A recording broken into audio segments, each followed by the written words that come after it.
Co-Star and the Co-Star of December the 16th of 2021. That a copy has been placed on the bulletin board in the Borough office and that a copy has been filed with the Borough Clerk. Mr. Bunnell? Here. Mr. Guptozzi? Here. Mr. Sexsmith? Should be calling in. I gave you those info. Tim? Okay, we'll come back to him. Councilman Weber? Absent. Mayor Fox? Here. Councilman, with the meeting started.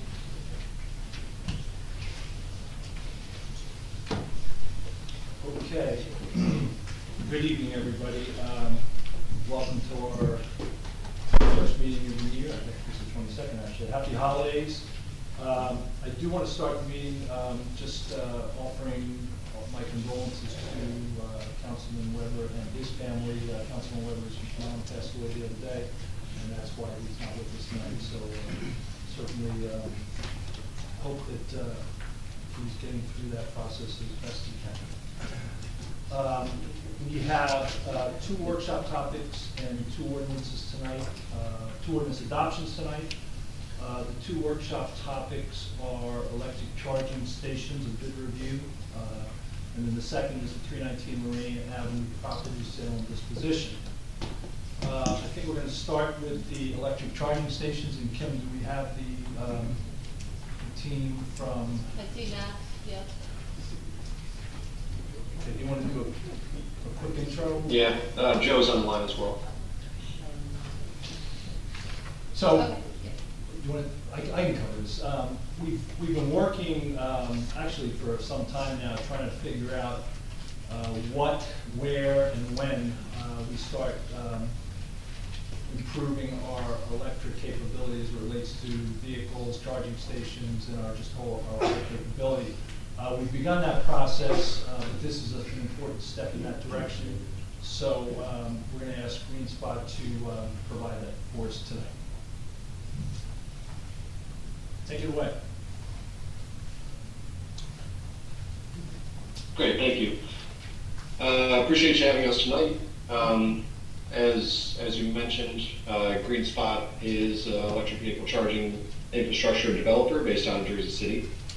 And we did bid the RFP presented by Bradley Beach, and we've been in conversation with Bradley Beach for also quite some time, looking to help you develop infrastructure for the community. So with that said, I think in terms of giving a short presentation, if it's okay if I share my screen. Yeah.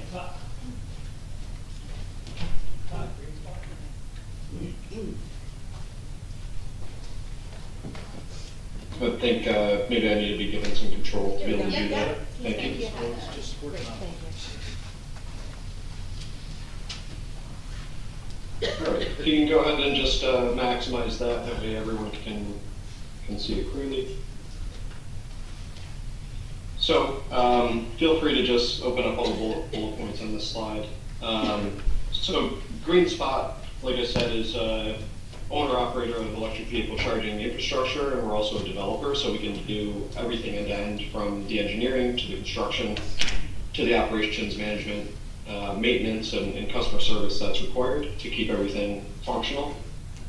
So the challenge, especially for a municipality, is the cost of everything, where the property is going to come from, all the legalities behind setting up the contracts and the layers of liability, retrofitting existing infrastructure that they either have or working with utility companies to bring new infrastructure, the risk mitigation of doing all of this, choosing from dozens of different vendors with different business models.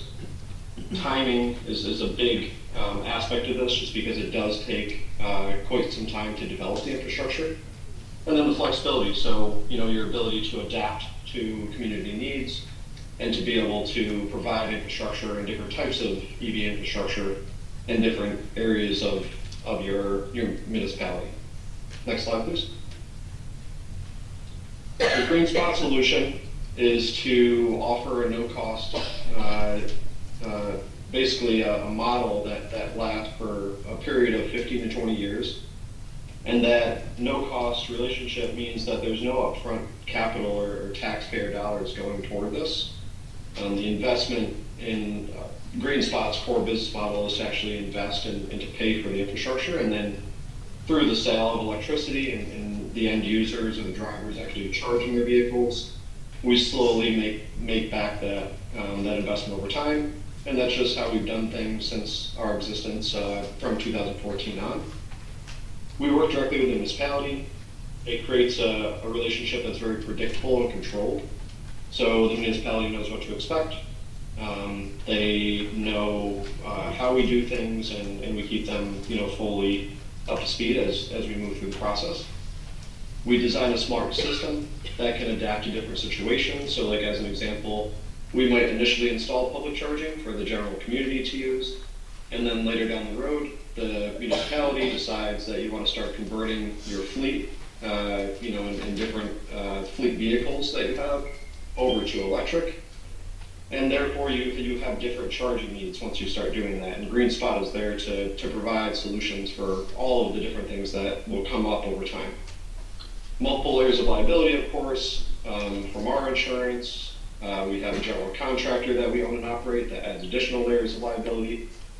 When we do the construction, we hire local electricians and subcontractors to do the work in your area. And they also are insured, of course, and we provide evidence of all of that. I'm not sure if there's a few more bullets on here, but feel free to keep moving forward. Other benefits is that there's a single source for everything. So there's the ability to, start now. You can work directly with GreenSpot on all of your EV charging needs over time. And then through the agreement and GreenSpot's approach to the situation, we handle all sorts of conditions that come up throughout the process. Feel free to continue. So it does take real estate to do this. So the benefit of working with the municipality is the municipality has real estate to install charging. And then throughout the relationship with the municipality, we can also provide a very similar model to private property owners as well. So it doesn't just limit it to the municipal property. If other people in the area, they own property, whether that's retail or residential or what have you, we have a similar model that we can apply to those situations as well, and we're happy to have those conversations separately with those private property owners. But in terms of the municipality, we start with forming whatever legal agreement or contract is going to be in place. Then immediately, once we execute that agreement, we start all of the engineering, the preliminary survey, site analysis that we need to do to collect all of the data we need to develop that real estate. And then we complete all of the final design. That design gets turned into an engineering drawing. Those drawings are presented to the municipality, and we work with the utility company as well. Municipality will know exactly what we're doing based on those engineering drawings, approve them, and then we'll go ahead and stamp and sign them. Once we have engineering drawings, we can start to bid the project. Construction, once it begins, only takes roughly about a week per location. It's fairly quick. And then from there, we continue to expand and maintain the infrastructure that we've installed. In terms of control and adaptability, again, single vendor offering a solution that grows with the municipality and the property needs over time. If there's issues, again, we're monitoring the system live 24/7. We also offer customer service 24/7 for the end users to call in when they have issues. And if we notice that there's something wrong, we'll alert you of the situation, send our technicians out, and take a look at what's going on, and then let you know what the solution is, how long it's going to take. All of that maintenance cost and everything comes out of our pocket as well. It's part of our business model as well, so we plan for that. If there's any issues, like I said, we operate and maintain the system over time. And then we provide the property owner, the manager, technical and customer support. Smart system design, this really comes into play once maybe, like I said, the municipality is considering converting their fleet to electric. Then we can give you solutions based on the amount of usage or utilization of those vehicles. Say it's a police station and those vehicles will be operating 24/7 with some 10 to 15 minute shift changes. We can provide fast charging to be able to keep that fleet in operation at all times, as well as backup power generation, so if the power goes out, you have some resiliency there as well. Go ahead and go to the next slide. So again, it's a no-cost model. We install, we operate, and maintain at our expense.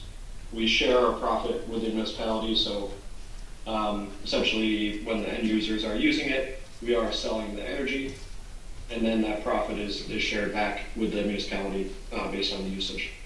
We cover the cost of electricity, so like as an example, if it's hooked up to a municipal meter in an existing building that's nearby, then we can calculate the cost of that electricity that we're using, and then reimburse the municipality for what we use.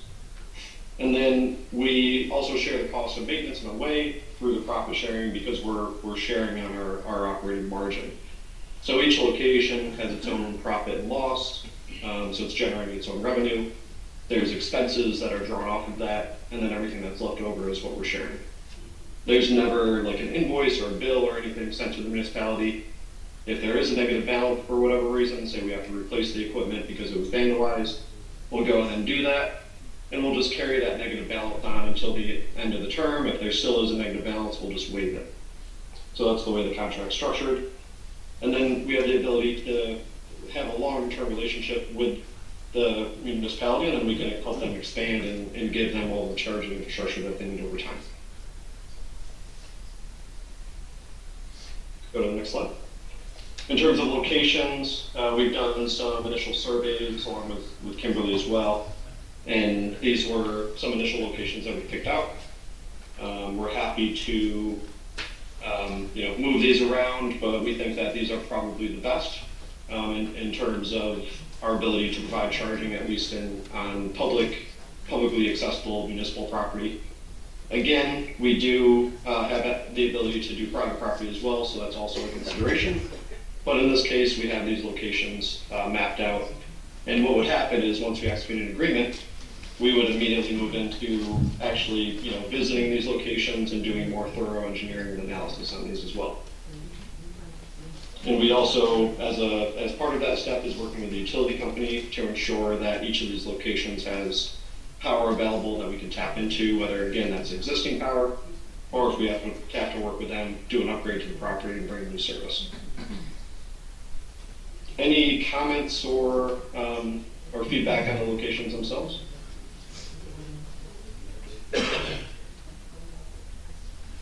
And generally, that's the end of the presentation. We can open it up for discussion. Is there any questions, comments by council? Yes. So number one, this is a very exciting topic for me, and I imagine for many of the folks here in the audience. It's great to see us looking at energy alternatives. But specifically, well, I'm going to have a few questions, but specifically about the locations. What level of flexibility is there? I am concerned that I think some of the locations just plotted out make sense.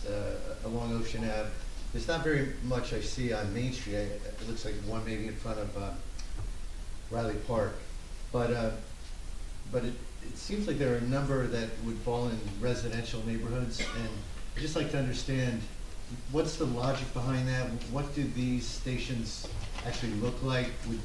From an aesthetic standpoint, if something is built in front of a resident's house, what does it look like? What does it inconvenience them in any way?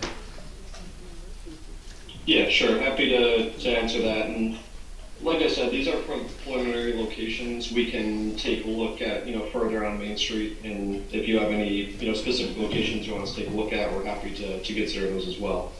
And like I said, we would most likely probably start with 3 or 4 of these to do the initial development phase. And generally we'll take a phased approach where we'll do batches of properties at a time.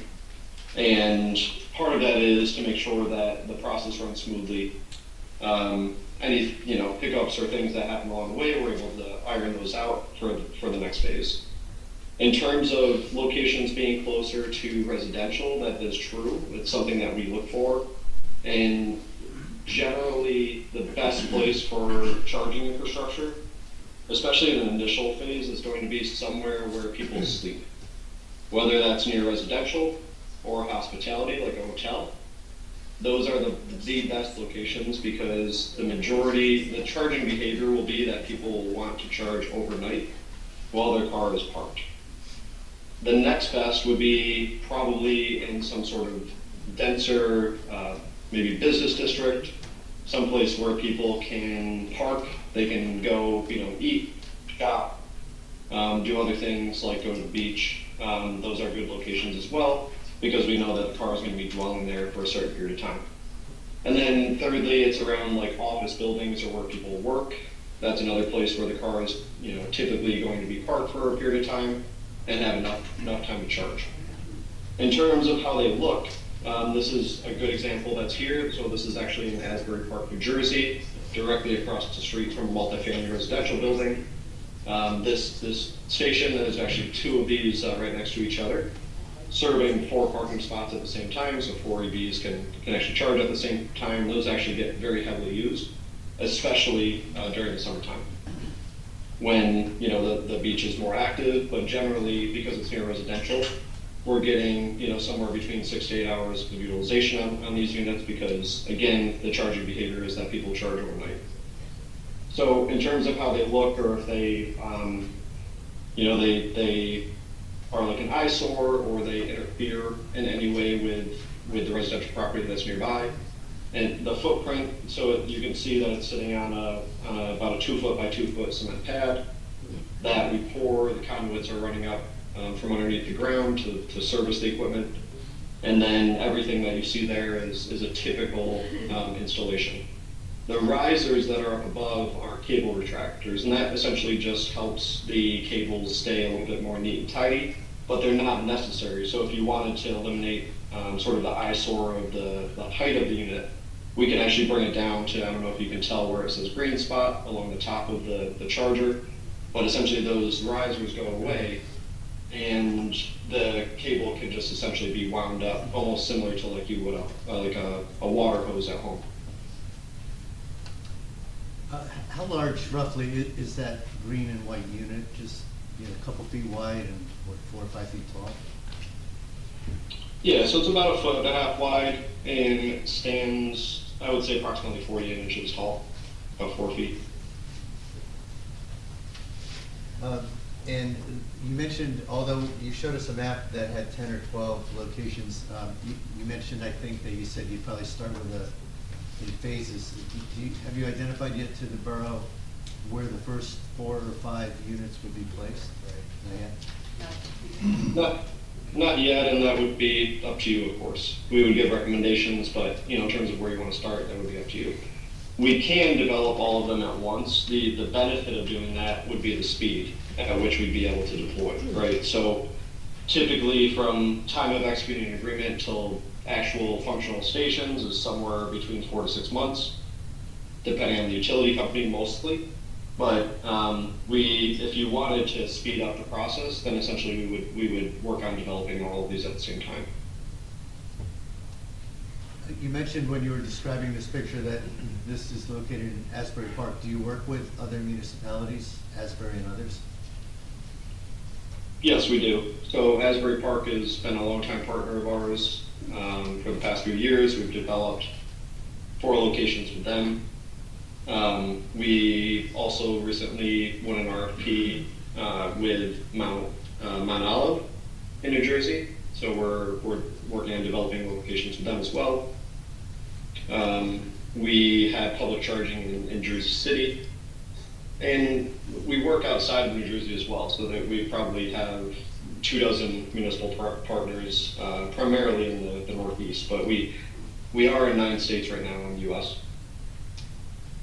We also won an RFP with Long Branch, New Jersey, and are actively working on 4 locations in Long Branch. I think you mentioned, and perhaps I read somewhere, that the contract would be 15 years. Is that 3 5-year contracts, or is that, in fact, just one 15-year contract? We can structure it in a 5-year type of agreement. Typically, we would have the ability to, those 5-year terms would automatically renew unless, terminated. And the reason why the term is so long is because of the investment we're making. And the only assumption we're making is whether or not the chargers will be utilized and how much they'll be utilized. So that's the only assumption we make in terms of the investment.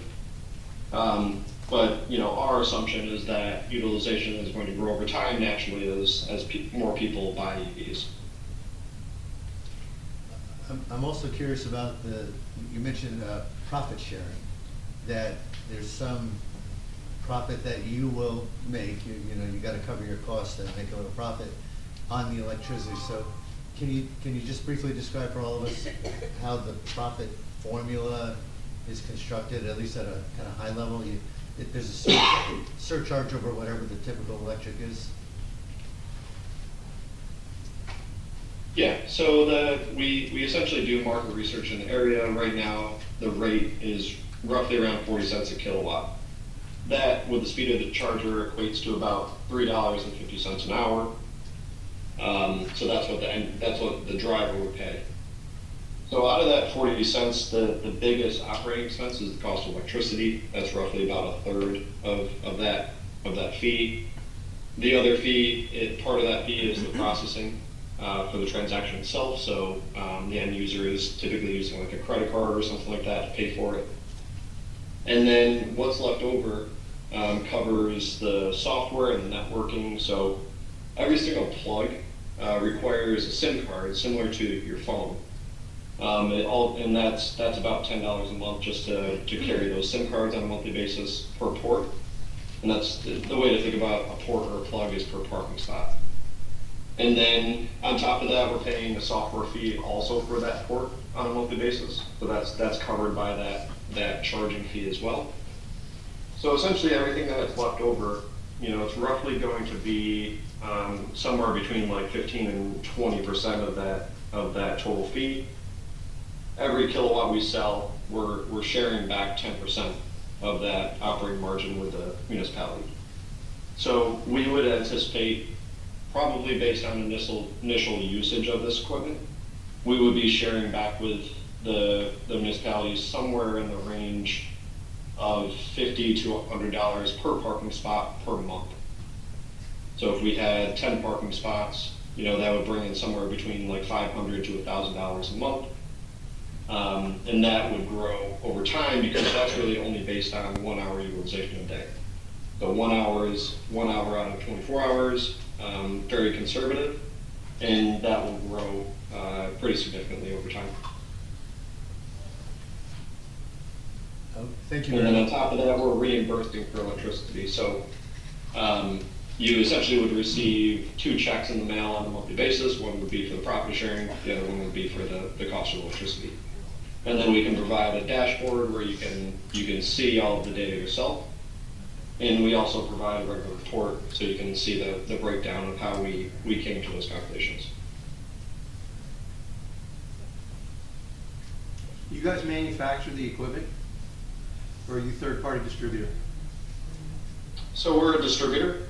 So we have American-made equipment from 2 vendors primarily, but the public curbside units will be from BETC Power. They're based out of California, and they have manufacturing in the U.S. So these are built and assembled in the U.S. Mainly because we've had a long-time relationship with them, and we've had these units out in the field for almost a decade now and have had really good luck with them. They're really reliable. And also, that allows us to apply for grants and rebates because they qualify for Buy America.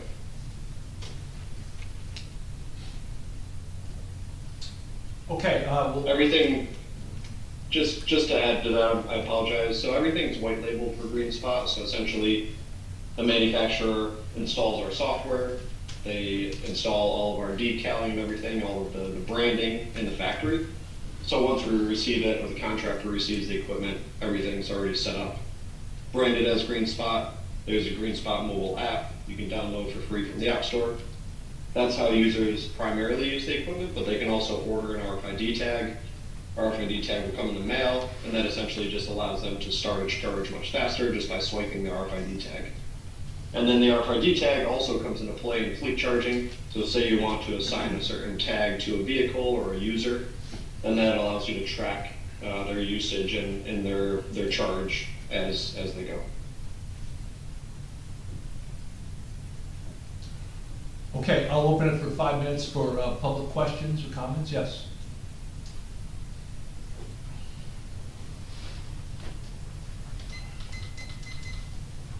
Don Greenberg, 302 Park Place Ave. Couple of questions, one for the council.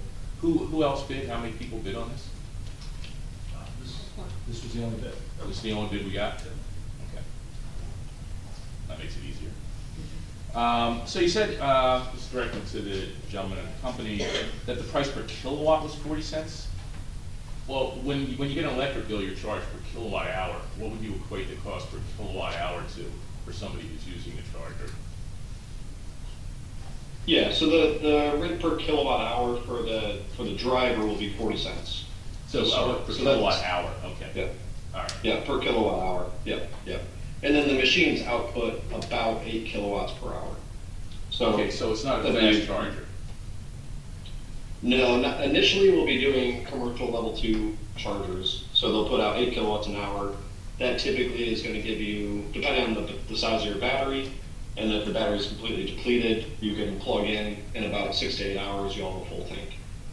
Well, depending on the now, size of the we can- battery, if you have if you have a larger car with say 115 battery, it's going to take about 8 to 12 hours to go from 0 to full. Now, obviously, nobody's going to be at 0 usually, but is there an option for you guys to install fast chargers? From 50 kW on up. There is. So we offer a full range of equipment all the way up to like 360 kilowatt hour fast chargers. So essentially what we do is we start out with level 2. We see how much it's used. If there's locations that we feel that are the best for fast charging, then we'll look to install those. One example would be if there's a very dense area where again there's like shopping or things to walk to. A fast charger is a great option for that sort of location where people are going to be parked for, say 15 minutes to a half an hour, run into a store, get a nice almost full charge on their car, and there's going to be lots of cars cycling through that fast charger. The downside to a fast charger is the operation expense. So because the utility companies charge a demand fee for the electricity on the fast chargers, operationally it's difficult to make that make sense unless there's like a certain pattern of usage there. So we'll look for those opportunities, and they're very well, the very near future could be level 2s sitting directly next to DCs, and you have like a full option of like what charger you want to use based on how long you're going to be parked there. Great, yeah, because And then for just to add to that, for municipal fleet charging, we can almost guarantee that's going to be some type of fast charger for fleet charging.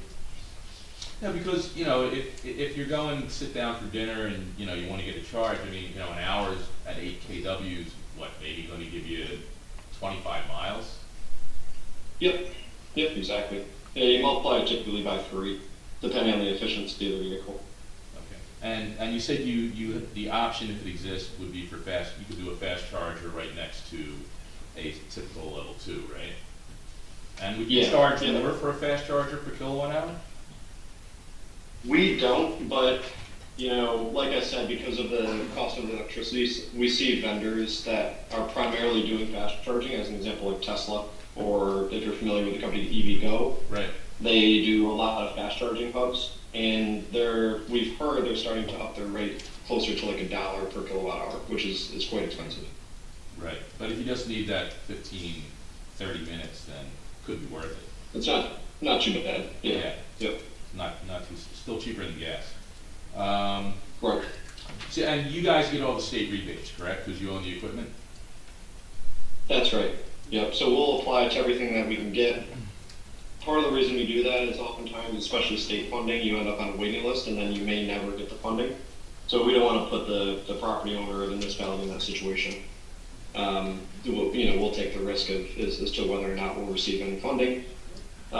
Most likely on the install side, we'll get something from the utility company to help with the investment. Right, yeah, I just put a juice box in my house and they'll reimburse you for the entire installation cost, at least on a residential side. Yep. So you guys get all the rebates, they're US made. How big a company are you guys? So, in terms of people or People, like, dollars, charges? you know, how big a client list do you have? You know, I'm looking at, you know, reliability standpoint, you know, how long you're gonna be around, that, you know, that kind of thing. Gotcha. Yeah, so we started in 2014, so we've been in existence since then. Right now, worldwide, we have close to 400 charging ports. And, about half of that is in Israel, and then the other half is in the US. Right now, we're in 9 states in the US, mostly in the Northeast. And we, continue to expand. But our main focus really is, in our backyard, which is New Jersey, New York, Pennsylvania, Connecticut, that sort of thing. Cool. In terms of clients, this year, I was brought on specifically to help the company scale. I worked for a long time, if you're familiar with the City Bike program in New York. I was actually regional general manager of that for a number of years, and I worked for them in operations for about a total of 6 years. So I came over, took on a new challenge as Chief Operating Officer of GreenSpot about a year ago, like I said. And this year we brought on a client like LaFrock, which owns a lot of real estate throughout New Jersey and New York as well. We're working with Greystar. We're working with several of the big hospitality providers like Holiday Inn and Courtyard. We also have relationships with, like we mentioned earlier, several municipalities throughout the state. So it's something that we're definitely very serious about, and we're backed by a property developer and manager. So essentially, they have been in operation for about 25 years, developing high-rises and various different real estate developments throughout mostly New Jersey, but also New York City as well. So they provide us, the corporate support. There's a much larger corporate team behind the company as a whole, and that provides us a lot of financial stability. And essentially, we're investing our own money in this infrastructure. Okay. Who's the property developer? Who's the parent company? If you're familiar, the parent company is called Schuster Management, and they have a brand called Devora, spelled D-V-O-R-A. And they built several high-rises in the Jersey City area, especially. Thank you very much. Just one, I know my time's up. One quick question. If if a unit goes down, barring having to order parts, what's your typical repair time? If it goes down and it doesn't require parts, then we will have that backup. We can do a lot of things remotely. Right. So through our software, we can send commands. So a lot of it typically takes just a power reboot. So either we would work with a point of contact directly at that property to cycle the power on and off for us, and then that would reset the machine. Or we would just have the local electrician that we worked with on the project to do that for us. So that's like 99% of the issues that we deal with on a technical basis. And then if something happens where like a cable gets run over or something like that and gets damaged, we would work with the manufacturer. The manufacturer has traveling technicians that would come out and actually do that parts replacement for us. That would take a little bit longer, but we would keep you up to date on the progress. Cool. Thank you very much. Appreciate the presentation. It was a great presentation. You're welcome. Thank you. Thank you. Any other questions? Yes. Hi, Mia Mullen, 302 4th Avenue. Is this going to be for the public? Anybody can come into the neighborhoods and use these chargers? Just curious. Like they're just open to the public. I mean, you don't have to live in Bradley Beach. It's anybody can drive from any town and use them? Yes. Yes, that's right. Unless it's like gated or private property or something like Just that. seems But really odd that- as far as we understand it, should be public municipal property that we're using. it sounded like some of the locations were nestled into the neighborhoods. So it just seems that people will be driving to come to Bradley Beach to charge their cars But overnight. at some Todd, point, could you put the map back up? yeah, at some point in the future, this is gonna be in every town. No, I think it's a great idea. I was just Yeah. wondering, like, how does that work logistically? Well, as you, They did a Fighting with survey. as you heard him outsiders to say, use that them. oftentimes people want locations close to the place because Yep. it's overnight charging, so that's part of the rationale. And then they also took a look at the different transformers and the electric that was available in the locations, and there wouldn't be many upgrades that were needed. So that's where they're putting at the locations, and then the council gets to decide, you know, hey, let's try this out, and we'll see what works. You'll see if the map, when it pulls up, a lot of it is along the water area Mhm. and, towards Main Street as well. Yeah, there's You not a lot. might really. want to bring 106 Evergreen Avenue back into Bradley Beach instead of an Avon there. Yeah. They seceded last month. It's a great idea. Like, I'm all for alternative energy, electric cars. Don't have one yet myself, but getting ready for the future, I think we all are. So thank you. It's taken us a while to get to this point, but yes. Anybody else? Yes. Julie Newton, 605 North Avenue. I think it's great that we want to plan for the future, but my question is, what is the demand for today? Have we done a survey to understand, like, how many, charging stations do we really need? And the concern is we have a parking issue as it is that we have not been addressing, and then parking spots will be eliminated for charging stations. My concern is if we don't have the big need for it right now, and as you said, it's something for the future. Well, it's something for now too. I've gotten requests from people to look at this. But how many? Residents. So the whole thing is wait, please let me finish. So what is the actual demand for that to give up parking? Parking is a premium in this town. That's my question I have is, so we put these charging stations, and if they're not being utilized, then they're gonna be empty because they're gonna be designated for charging stations, rightly so. So my concern is, we already have designated spots for residents, okay? Which, after the summer season, most stay empty. So my concern is, what is the demand and how many spots? And is it really the right place to put them in the residential area? Maybe it should be more in, somewhere maybe on the municipal town lots or something, and maybe remove it. I'm not for or against, I'm just saying is, parking is of a premium, and to give up those spots, not knowing what the demand is, because electric vehicles don't take over the capacity of regular gas fuel. I'm not saying it's not the way of the future, but I'm just saying, what is the plan to say to move forward right now? Maybe it's something in the future once we have more due diligence on it. And that's what I'm asking is, what is the due diligence?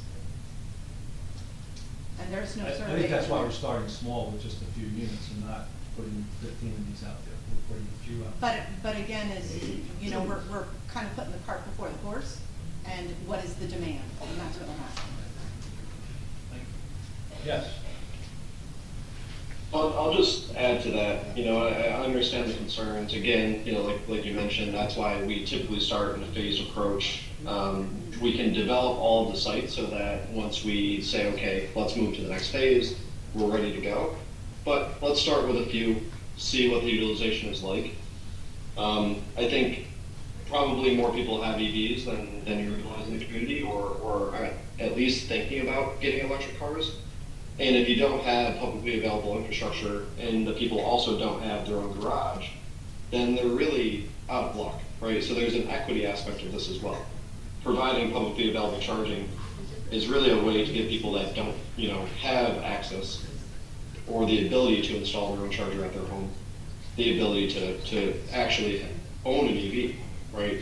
Otherwise, you don't have any options, right? So that's the first point I make. I think probably through the DMV or other data sources you have, you could probably figure out what the EV ownership in the area is like, right? But that would be something on your end to take a look into and do that sort of analysis. Thank you. Yes. Nancy Mano, Ocean Park Condominiums. First of all, I'm so excited that we're at least addressing this. I've asked for it numerous times. So it's nice that somewhere along the way somebody listened to me. But I wasn't specific because I didn't know much about it and really personally don't choose to put my personal energies into it. But it never in a million years occurred to me it would go into the residential areas. I kind of viewed it as Exxon coming into where the 7-Eleven is, things like that on Main Street. If you, as an individual, it is my opinion, and you purchase an electric vehicle, you should be able to charge it at your own home. Or go, like I have to go to a gas station to put gas in my car. I agree with Ms. Natalis that, not on my street, but I hear from all the other streets, there's parking issues. And to have more designated things that the public can't use right in front of their house, seems to be creating a new problem. And I would tend to think that, we can do better, and use this as a springboard. Let it not turn into another survey and another fiasco, like 319 Lorraine Avenue. Could use a little common sense and not inconvenience the public as we do try to move ahead for the future. So perhaps a plan, again, singling a business where we could all go and charge our vehicles on Main Street. That way, if you are having dinner, you can leave your vehicle there. And that should be the way we should go. But I do think this is a great starting point. I missed the beginning of the presentation, but it does seem to be addressing some good ideas. So thank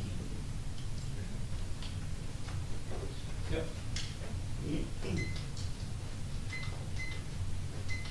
Mike Crutcher, 122B Park Place Avenue. You got there 103 North Ocean Avenue.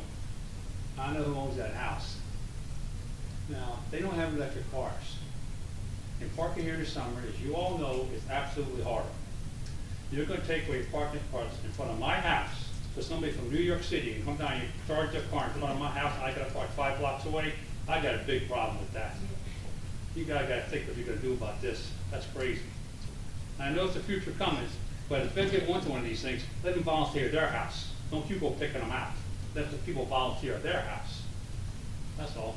Right, just Yeah. so you know, these, locations are not in stone at all. No, I know, but I know how things work This is here. something that the mayor and council definitely. Yeah, I know how will things work with. here. Been here 44 years, I know how they work.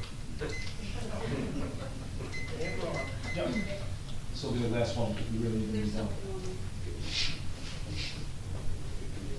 Dan Walsh, 1003 Ocean Avenue. There you go. Oh, boy. You gonna put it across the street where the paid parking is, or is it gonna be on my side of the street?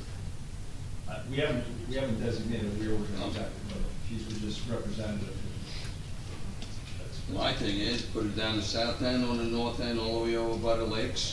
Have a couple of stations on each side, let the people walk. We walk, we park our cars and we walk. Or bicycle. I don't want a spot in front of my house, take it away. We have two spots, 2 doors down, we have an ambulance spot, first aid spot already taken away from them, okay? And another house that's 2 doors down has 3 spots taken for a driveway. We don't need any more. Thank you. Thank you. Yeah, we have some Zoom participants. We have some, okay, let's take 2 more and then we really need to move on. Okay, first we have Janice Kay. Good evening, Janice. Yes, hello. Hi, can you just state your full name and Dennis address? Case, I'm Mitch Carr. Mitch Carr from 303 3rd Avenue. Thank you. So certainly, regardless of where they are, we all know that parking is a premium in Bradley Beach.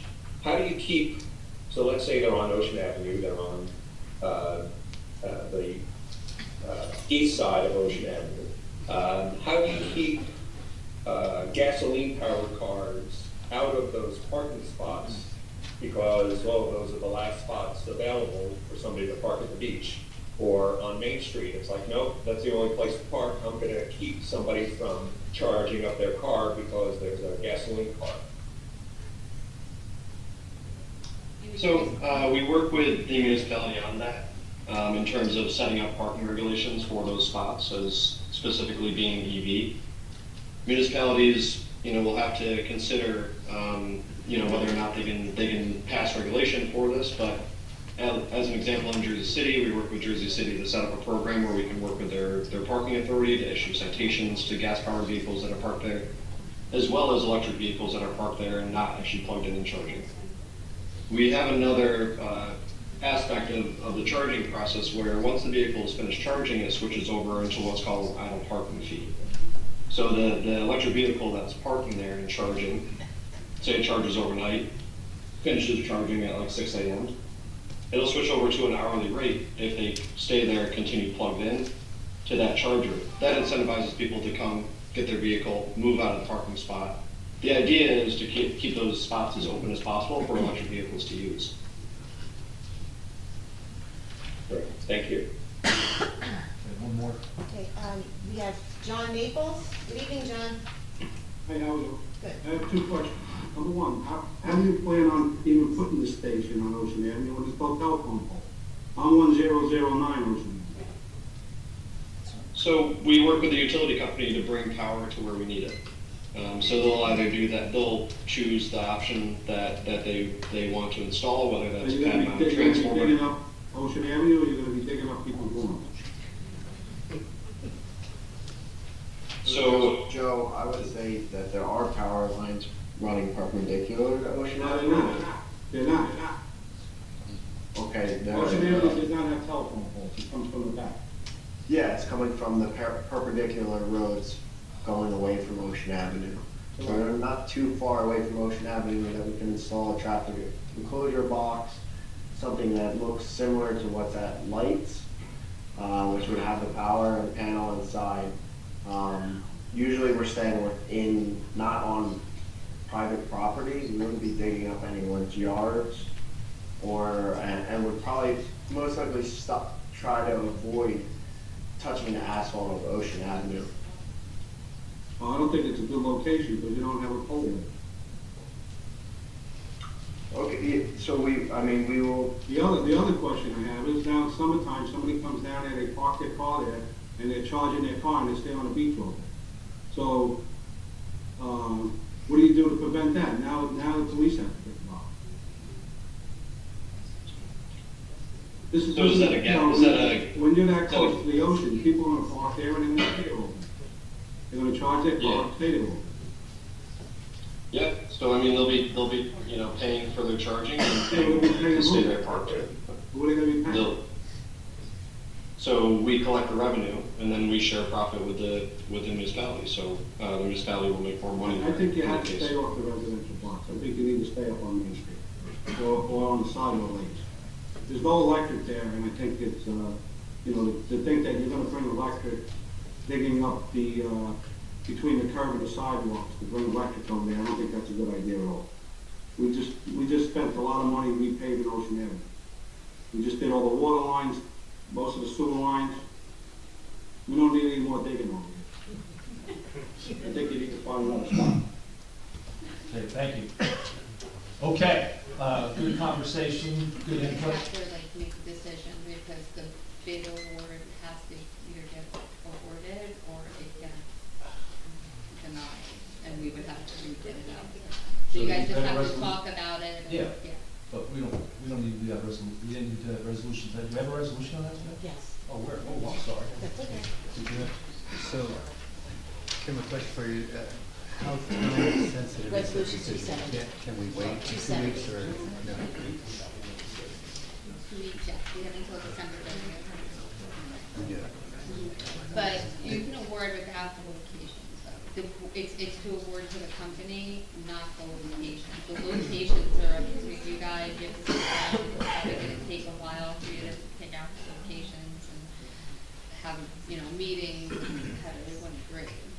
It's the actual contract that starts the negotiation. Am I right, Matt or Joe? Yeah, that's correct. So this is just to form the contract to offer the services, and then the location selection, of course, will happen after that.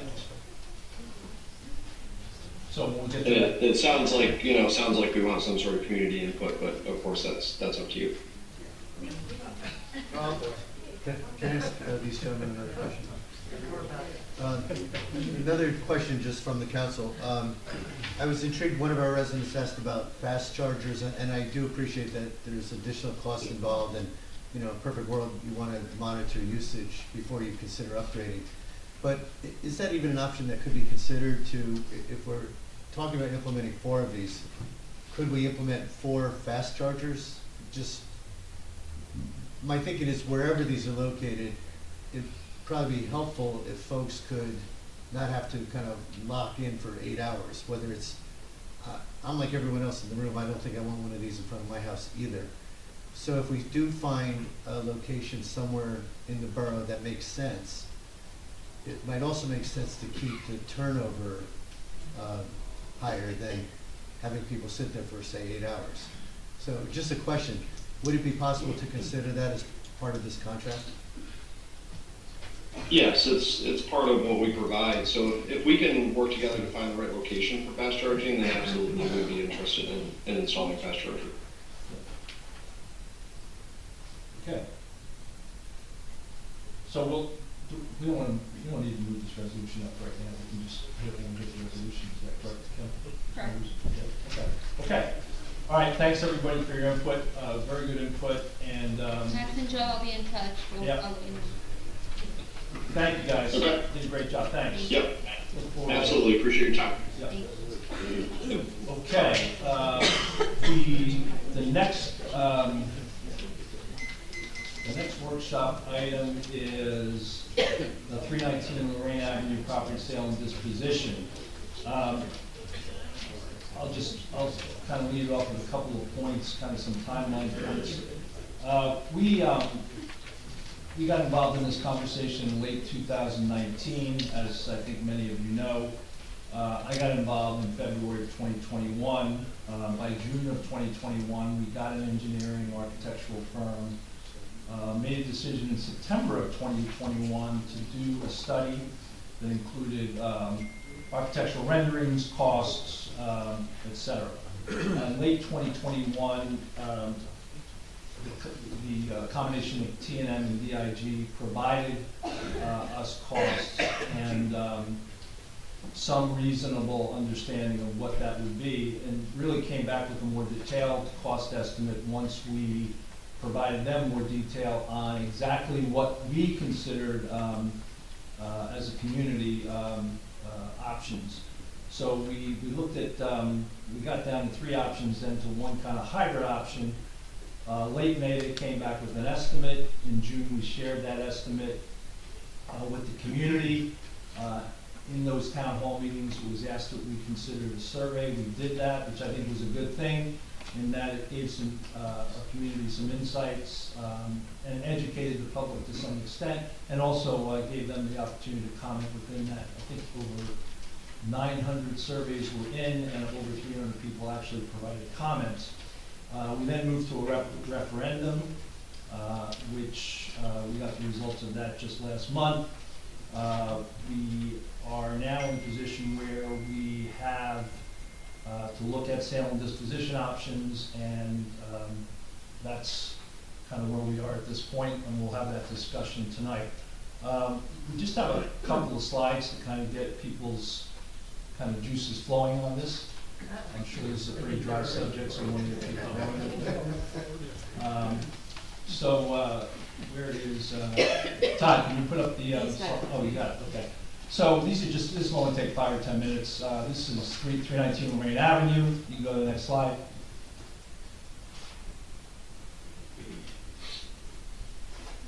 So it just covers some goals, options, timeline, and summary. Next slide. So this is a little tough to read, but I'll just cover the intro again. It was, we purchased this in 2021. The conversation started in late 2019. Mayor and council made a decision to make that purchase for about $1.2 million from the Camp Meeting Association. They could not afford to renovate the site. They also approached us on advising, they approached us that a developer was in place and they were about to sell the property, and we chose to purchase the site. Go to the next. So Given that whole chronology I just went through, we need to make a decision as to the appropriate path for sale and disposition of the property. You can skip that one, Todd, because it's really covered in the next. So, just to kind of get the process moving and talk through, there's probably any number of options, but three that come to mind.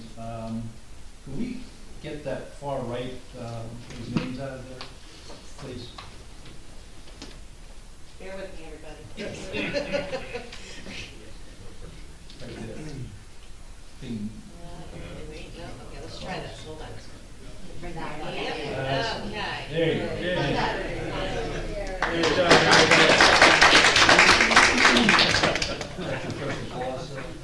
No, All right, so some of the options that we've already gotten some feedback on from council and others is we could auction the property, which we develop a minimum bid, we would set up some time requirements for development and maybe decide what, if we want to include the parsonage or not in that.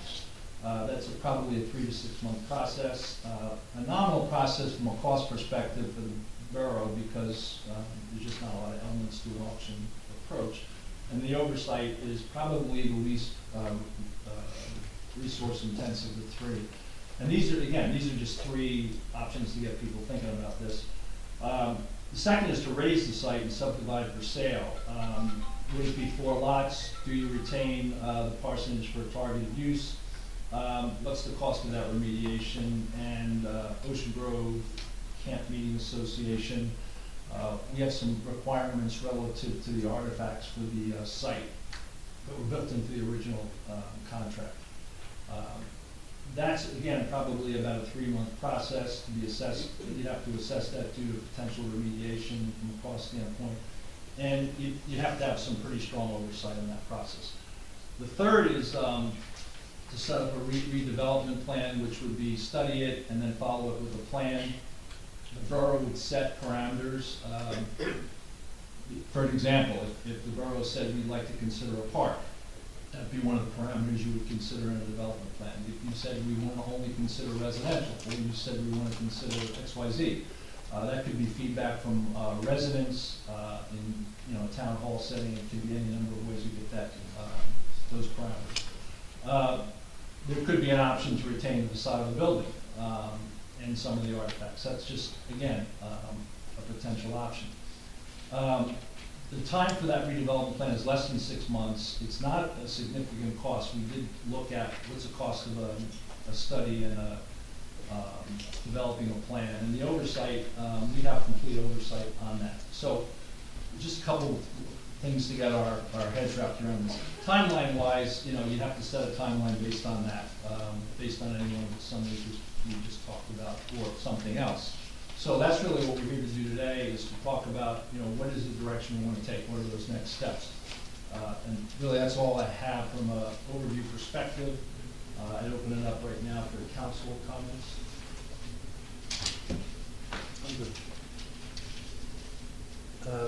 Thank you, Mr. Mayor, for walking through that overview for us. I do have a couple questions. One, the cost of remediation, would that likely be a cost we would own regardless of the approach we take now?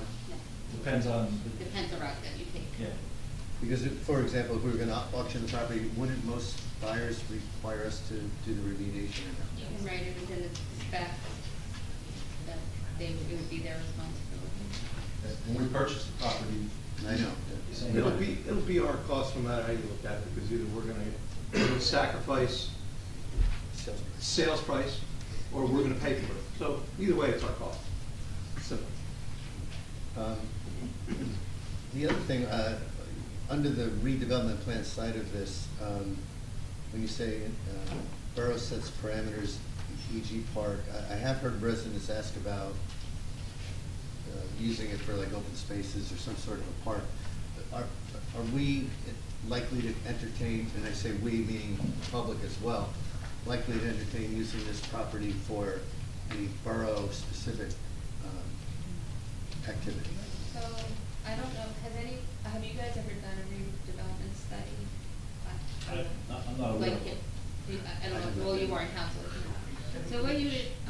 do is you would do a study, and in that study, which a lot of it's really done, because, you've already done a lot of the engineering, and, you know, we already know a lot about the land, the building itself. You would then come up with a plan. So the plan, when you come up with it, you sit with a planner, an engineer company that has a planner, and you would then decipher what do you want to do with it.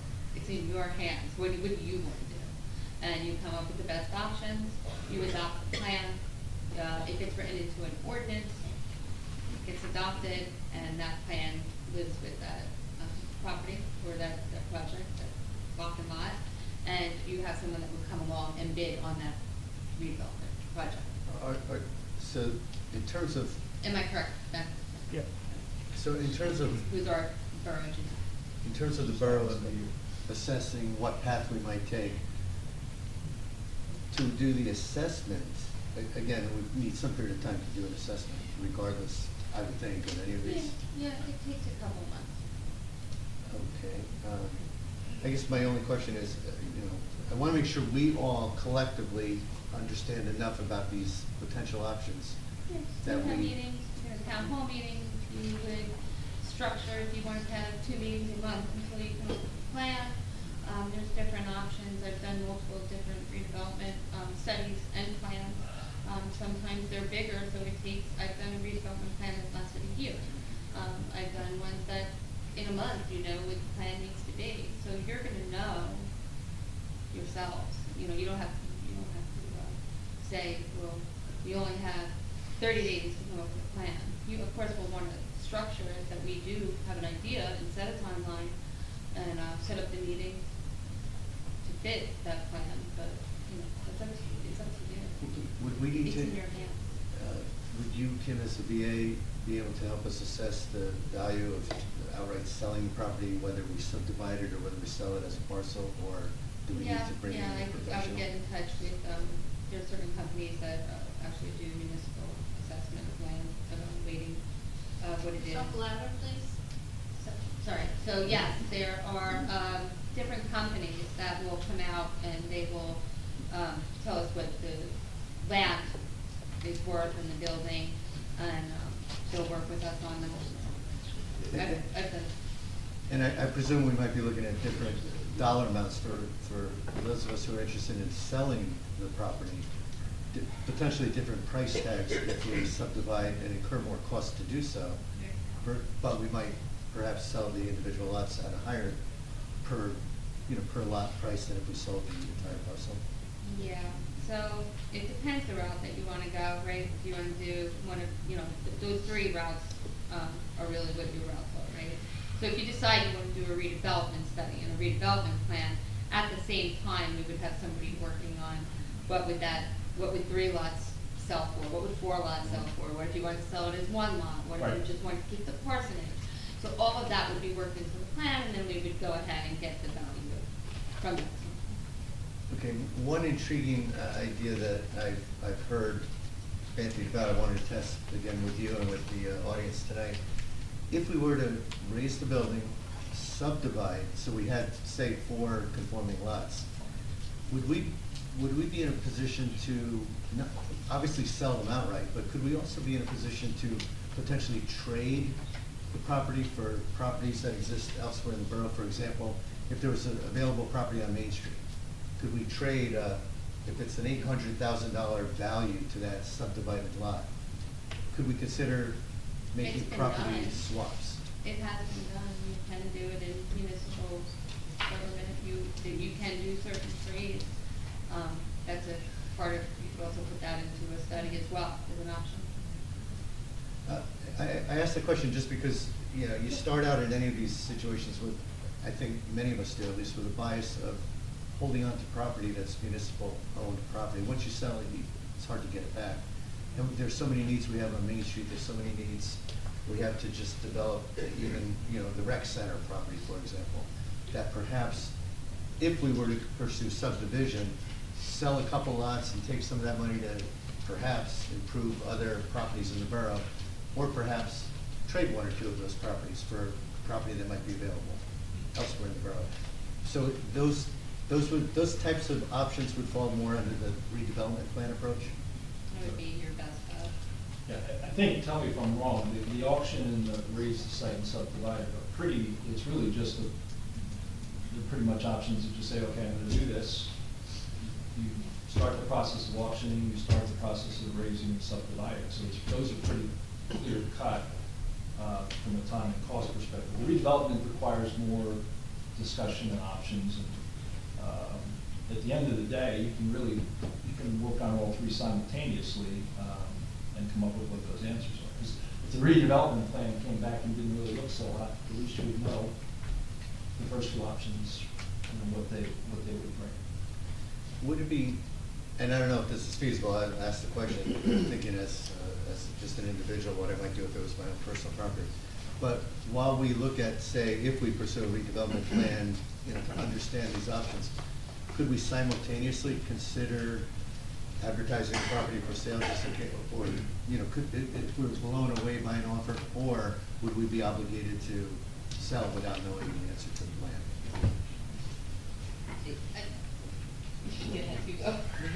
You can put restrictions on, you can put in the resolution that you would either accept the highest bid or reject all bids. So if you're not gonna accept the highest bid, then you have to reject all bids. Is that what you were?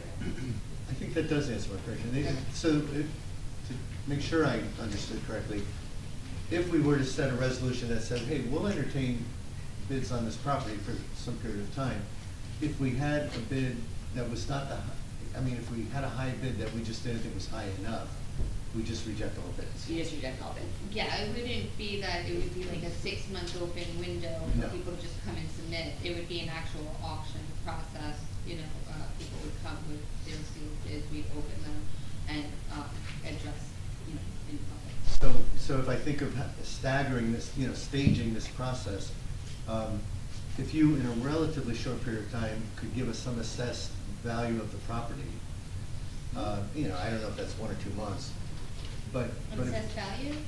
I could get that sooner. Okay, good. I didn't want to put too much pressure on you, but. I will do the assessing, I'll let somebody else do it. So, just a thought, if you can look at, if we as a community could look at the just outright sale price and the sale pricing offset by any additional costs we have to subdivide, we'd have a rough idea of what we're working with, and then perhaps, we could have put the thing out to bid just to see if there were, an aggressive enough bidder that would be worthwhile for the borough. I mean, I'm throwing these out as ideas.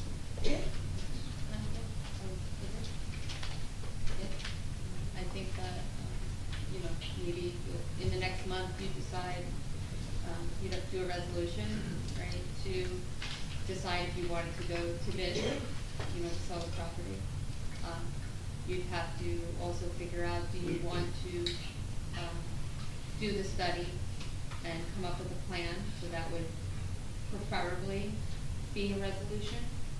I don't know, it depends on what the proposal would come in for the threshold, but for me to work with the company to get, what the value is of the property, that's definitely into the threshold. We can handle that without any resolutions. But I think at this point, it's for you to decide as a council on the direction that you want to come in. The one other thing that hangs over our heads, and you may already know this answer, but I'm not sure of it, and that is what happens to the artifacts, the organ, the stained glass, if we raise the building. Yeah, so I did meet with the Camp Meeting Association, and they did bring the contract. They didn't have one here in the building. We did sign a contract with them that stated that there are quite a few artifacts that would go back to them if the building was not utilized as a municipal functioning building. So that would be something to consider in the plan of if it was raised, there would be a cost to remove these items, and would they work with us on that? Would they bear the cost of it, and we just have to give the item back? Or if someone bids on the property, is that a clause in the bid that they are responsible for removal and handing it over to Camp Meeting? So there's different, yeah, so the artifacts, if it's raised or, sold, might not stay with the building, but ultimately, that's gonna be up to Camp Meeting Association if they decide that they do want these items. Yeah, and they've come back to us twice last year, probably about 2 months ago, just to remind us. So that's something that would have to be worked out. So my last question, if we were to pursue this notion of a redevelopment plan, the far right in the mayor's 3 columns, I guess 2-part question. Who would you work with? Would you work with our engineers? Are there other resources you would use? I probably would discuss it with the mayor council to see who you'd wanna use. I have done, redevelopment, studies and plans with CME. There are a couple of other planners that I've used, as well. They all, the cost kind of is usually around about the same. And I believe that actually I spoke to our borough attorney as well, and the 3 names he threw out were the same 3 names that I knew of as well, and have done some programs. So getting somebody would not be very hard. And I lied about my last question. I have one more, and that is the whole notion of a park. And would there possibly be open spaces grant dollars available for some project like that? Well, when you say a park for grant money, so you'd maybe be talking green acres, and then have a dedicated open space through NJDEP. There's a possibility, but I don't know what exactly you'd be looking for. Is it like you would be looking for new turf or benches, or would it pay off our debt? I don't think it would come close to the debt that we have for the building. Our debt's what, like 1.9 million, I believe. Here in the 2 million, yeah. Yeah. So I believe that we wouldn't. But You'll have your moment in a moment. so so again, that would be part of when we do the study and the plan, what you would decide you want to do. You might want to say we want to sell 3 lots and keep 1 lot as a pocket park. But then we have to mow that little pocket Yeah, park.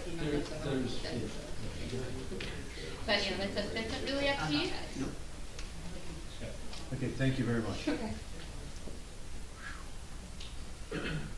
Okay, is there any public comment on that? I don't see any public comments, so we're going to move on.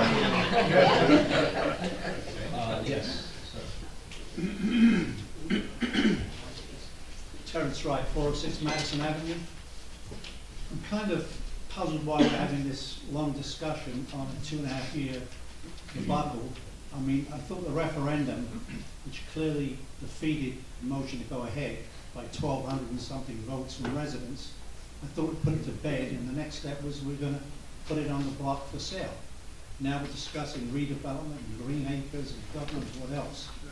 I mean, first of all, we're in for nearly $2 million. Now, as far as the value of the property, my lot was just reassessed. I'm on 50 by 100, just the property, at $700,000.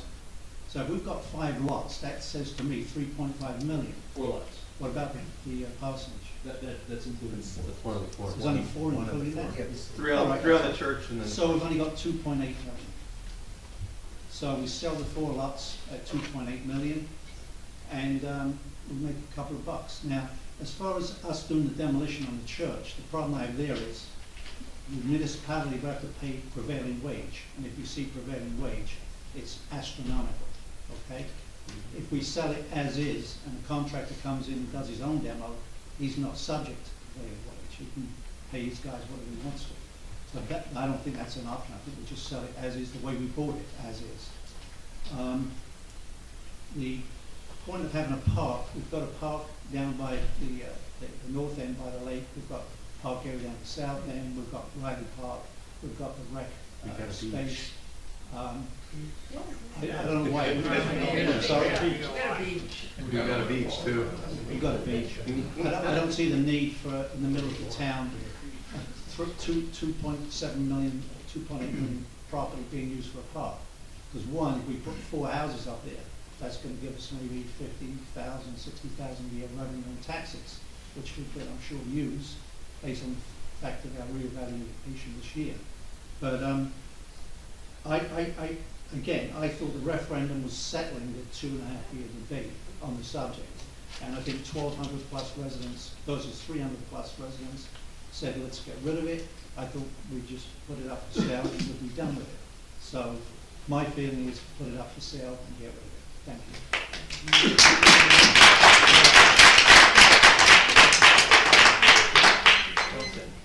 Yep.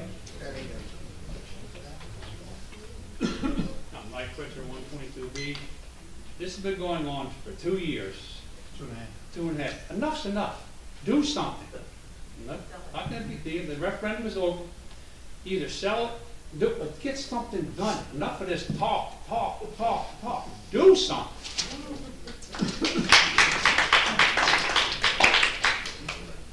Thank you.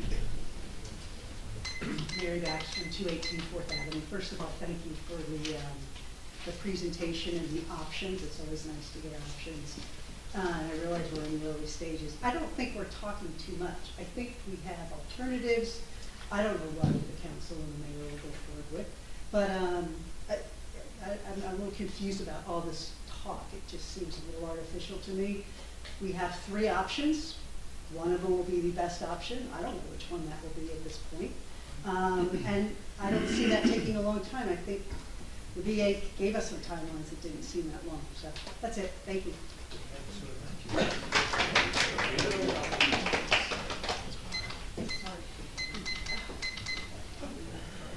Mia Mullen, 302 4th Avenue. Maybe just to echo what was said by, I think it's Terry that said that, but it would be a shame after all of this talk, because there has been a lot of talk, since we can't preserve the actual beauty of the building, what would be a shame is if we do just auction it off to any builder, and now we're stuck with some sort of an eyesore or any kind of more of an intrusion with the residents, meaning apartment buildings, more density, less parking. Just want to be, when I saw auction, that gets a little scary, where it's like anybody can buy it and do whatever they want with the land. Maybe a big hotel. They have to no. They have to conform to our current zoning rules, unless they bought the property and came back with a use variance, which is not, certainly that could happen, but no, you have to conform to our current rules and regulations. And I think what was being alluded to before is it would be nice to have just 4 houses, get the tax money from those houses. Those people that buy the land and build their brand new pretty houses are going to be very happy, the town is happy, and there's no eyesores, and we're not adding to the density of the town of Bradley Beach, and not losing parking spots. I just want to also, just a reminder, when we write up the bid, if it was bid, we would also put, you could put certain stipulations. Put deed restrictions. As far as the use goes. Okay. Well, it's just scary, because the last meeting we talked about hotels, and I'm like, I want to be careful about what is being built that adds to the intrusion. Yeah, I just wanted to of be the clear borough. that we, the borough has that.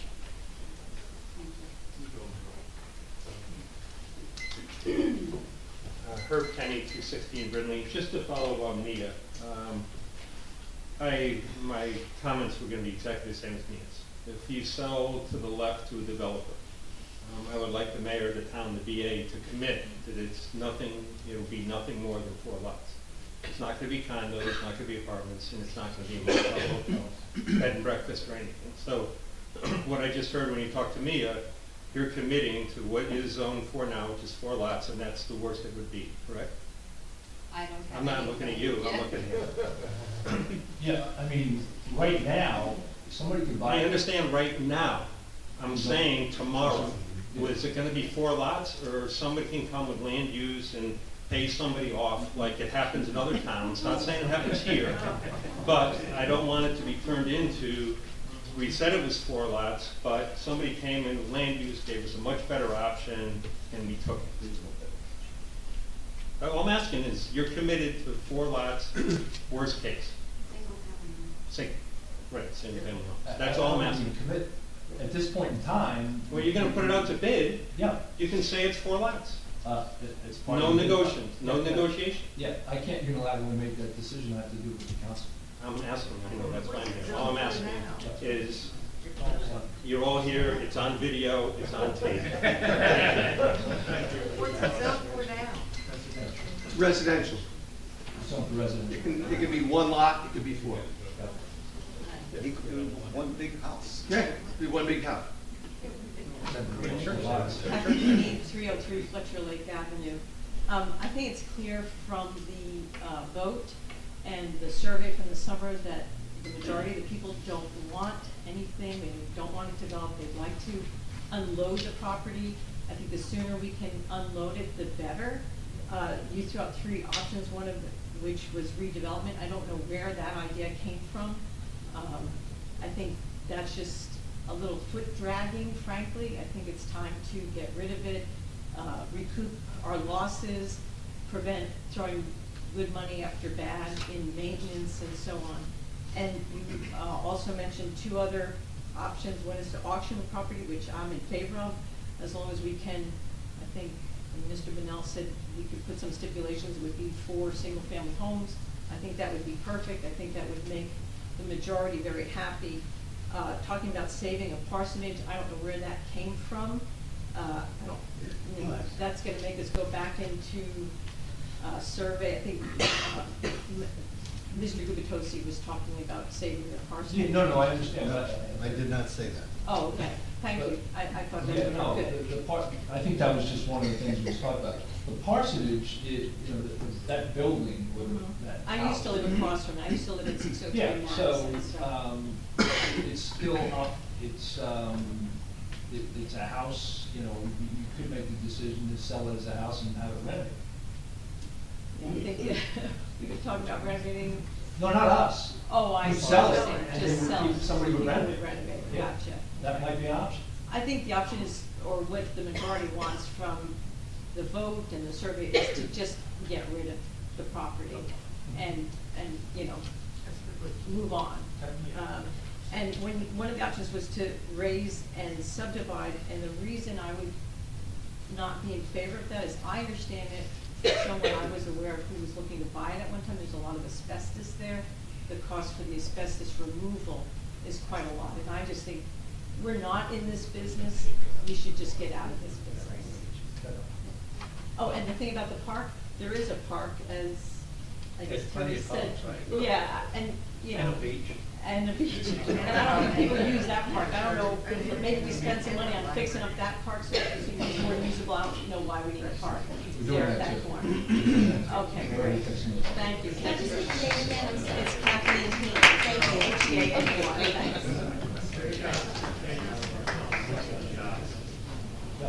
Hi, Susan Pearsall, 13 Pacific Avenue. I was born and baptized in that church, and I was brought up in Ocean Grove and for Methodist beliefs, and that's the place, that's the great auditorium, that's where Billy Graham is showing up. So relinquishing those precious pieces like the organ, to me, I think that's terrific because they know how to take care of it and they'll use it however they do, whether they display or not. So let them have it. Let's get that property sold and those small houses back on it and move forward because I love our beach. I don't need a park. Thank you.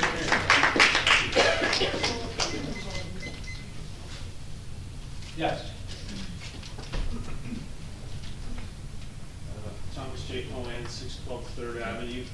The Mayor, these slides were really great. It would have been very nice to have those last month instead of all the consternation and the letters to the editor by councilmen about what was happening or not happening. So this was very helpful. Thank you. I would like to point out about the park, it's an option to look at. If everyone goes to their tax bill, because that's what we're here talking about, taxes, there's a line item on there that you get billed every year. County open space. Well, I'd like to know when that money comes back to us in Bradley Beach. So I would like part of the charge here to be, let's find out. Just find out because we'd like to know when that money's ever coming back to us. So that's where the park comes about. But the safest thing that a town should do here is to knock the building down, create the 4 lots in a subdivision, and then auction right in this room. Right now in Bradley Beach, there's 3 houses to buy.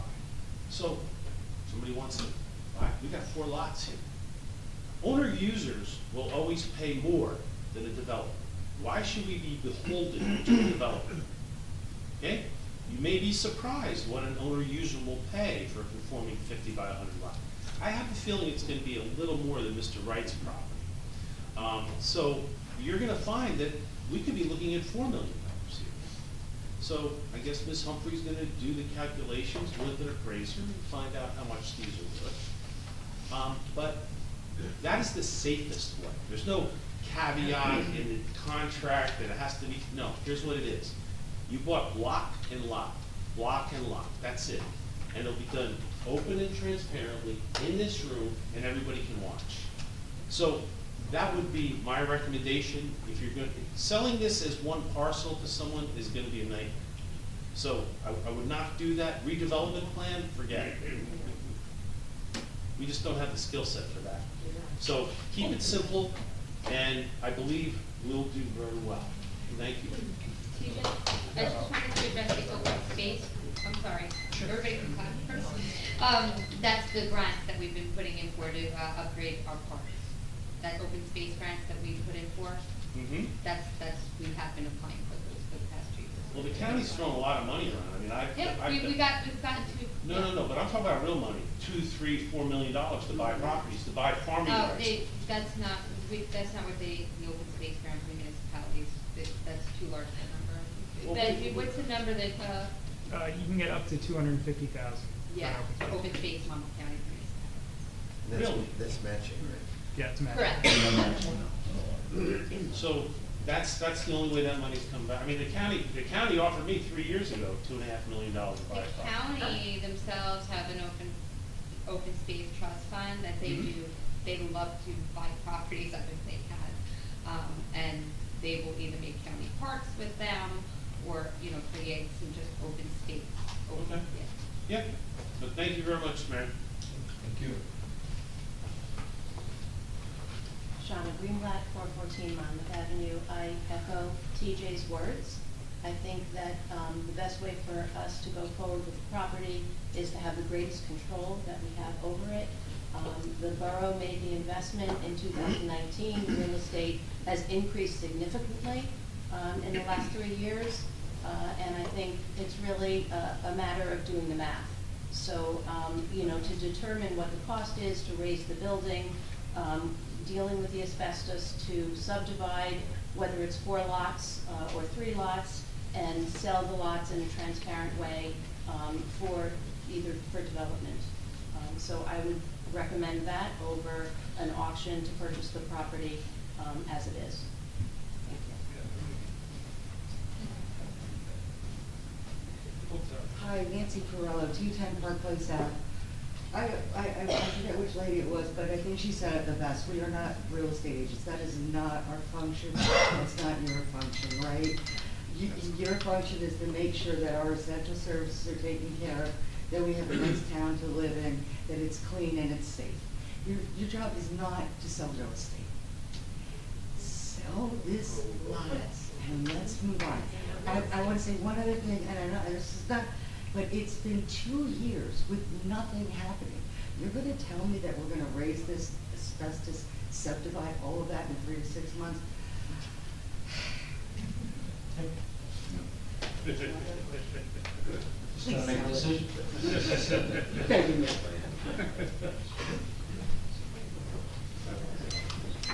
Good evening, Craig Smith, 506 Ocean Park Ave. If you're looking to swap a piece of property for a piece of property, I have the properties for you. But that's not what I'm here for. I'm just listening to all the going back and forth, and it's beautiful building, it's gorgeous building. But if you're going to subdivide, is there any possible way that to maximize what you get for that? could you hold some type of contest? Say, an entry fee, $200. Get 6,000 entrants, there's some type of, what do I love about New Jersey? What do I love about Brandy? What do I love about the shore? 6,000 entrants, you'll get your 1.2 back. Those 4 people that win that have the rights to buy the property, each lot. Do you know 1, New 2, York 3, City 4. used to do that? My family, actually, that's how they got property in New York City way back when, but we don't have that mechanism. Well, it could be, I'm sure it could be done, there's some way around it, I've read that other places have done it. You probably have to, but it will maximize it, you sell each one of those 4 lots for $500,000, you're looking at $2 million on top of on top of the 1.2, you're gonna maximize your So what profit. happens when you hold the borough property, right, you would set it, we would say it's an auction, a sale, so we would set the minimum, and it could go as high as whatever anyone wants to pay, and it's all in space, whatever area it is that we decide to do this auction, the attorney is there, I would be there, and, you know, that's. Right, but if you don't meet that threshold, then what do you gotta do? Then we You gotta sell the low price. So if you have this auction, you allow those 4 winners, so those winners, give them the option right to buy those 4 lots. Yeah, understood. Simple, it's, you know, I don't know if it can be done. But think about swapping properties. Thank you. Yes. Good evening. Linda Duffy, 312 Brinley Avenue.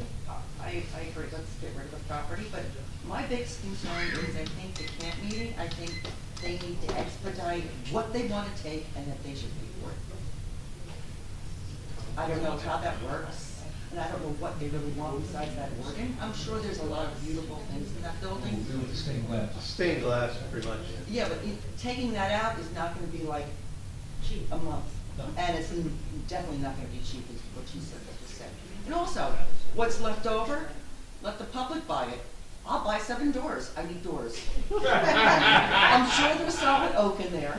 They have 3 doors that are about 16 feet tall and 12 I'll feet rebuild my wide. You need house. those? Thank you very much. They're beautiful doors.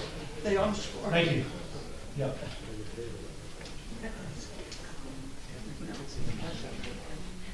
I love that idea, but Don Greenberg, 302 Park Place Ave. I love that idea. Let the residents bid on some of the stuff that's in there. In the contract, did you see who is responsible for extracting those items that can't be used? Who has to pay for it? Is that in the contract, Tim? Actually, I have to review it again, but when we did review it with camp meeting, it really was not clear. It says, it will be determined and discussed. Determined and discussed. Love those clear. So I have a feeling that we'll be working with really the attorney to. Gotcha. And I just want to echo TJ's sentiment. We just sit back there chatting. I mean, there's 4 people in North Jersey or New York that will pay $1 million a piece for those lots. I mean, and I think, as he said, if the town sells it, you know, we maximize our profit. I mean, I think you all know my first choice would have been to renovate the place, but if you got to get rid of it, you might as well maximize what you can make out of it. Is there any way to restrict back houses on there, or can't do that? Why not? Different discussion. But if you're selling the lots to individuals, can you sell them with a restriction of no back house, or can they, or? Put a deed restriction on it. You can restrict the use, but you know, that after they buy it, then there's always the potential that they go get a variance or something. Yeah, they can come back. Yeah, they can come back. And it would reduce the value. Okay. And just kind of a flyer, has anybody in the administration or council reached out to a nonprofit who might want to save the place? Has that been looked at? You know, I mean, other than If you're gonna do it, Paul in if town, you're you gonna know. sell it to a private, if you're gonna do Yeah, a a private, sale, yeah, like maybe a public-private partnership, you know, where a nonprofit comes in and buys it and runs it for the town as a community center. Is that what looked at? The way that municipal property works is that you can't sell it to a nonprofit organization. It's a limited few entities that you can sell privately to. So one of them has to be a political subdivision that the state of New Jersey has an interest in. or, you know, none of them are nonprofits, unfortunately.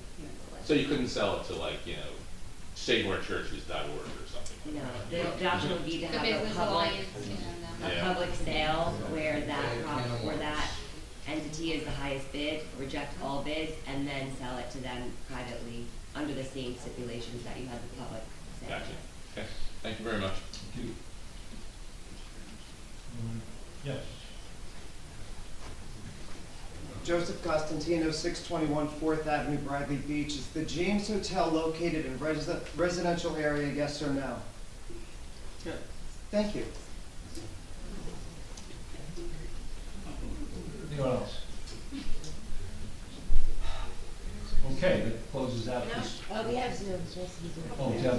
Oh, I didn't see him. Okay, so first we have Bob Sorrentino. I'm sorry, I can't see from here. I didn't see the hand. Sorry. Mr. Sorrentino? He's unmuted. Can you unmute yourself? Yeah. There you go. Okay, All right. thank you. Hi. Yeah, Bob Sorrentino, 401 Ocean Park Avenue. And first, I agree that if we are going to sell it, I think it should be split up and we should maximize our profit. That being said, the Shore Christian Church is still looking for permanent residents. And it came to my attention just recently that they had a walkthrough within the past year. And I'm just curious as to who in the borough was involved in that. You know, was the council aware? And were there any offers or counter offers made?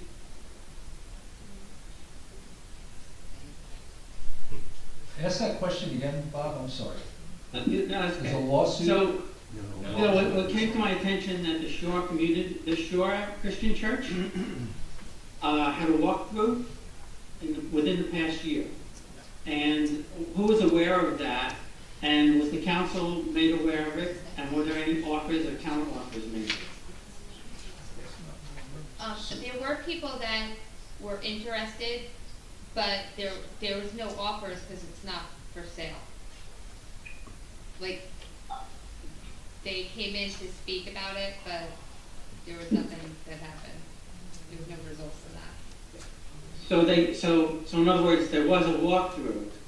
I'm just surprised that. I'm sorry, I didn't understand your point, Bob. Yes, there was a walkthrough, I want to say it was, might have been a year ago, but that, as Kim said, the site wasn't for sale, and actually the inference they gave after they walked through was, you know, maybe if you donated it to us and gave us some money, we would take it over for you. So I said, I'm not sure that's going to work out very well. Yeah. Okay, well, that was my understanding from talking to them, but anyway, let be that as it may. I'm just surprised that it hadn't come up in any of the previous meetings.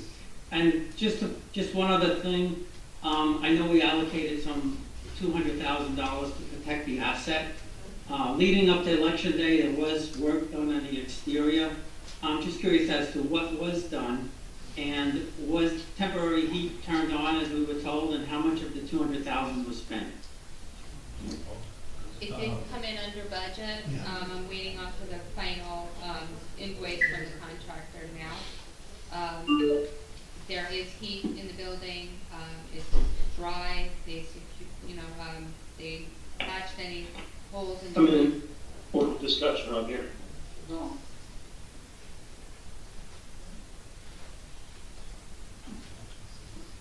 Are you still on, Bob? I got lost. He's there. Bob? Bob? Yeah, so everything so for people's, because this has been a point of kind of contention. Once we got that view from T&M on remediating the site, and because it was a borough asset, we did take steps. We cleaned up the back.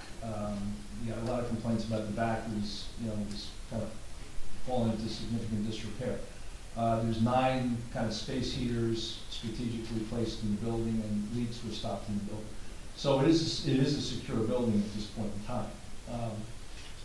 And that's where we are.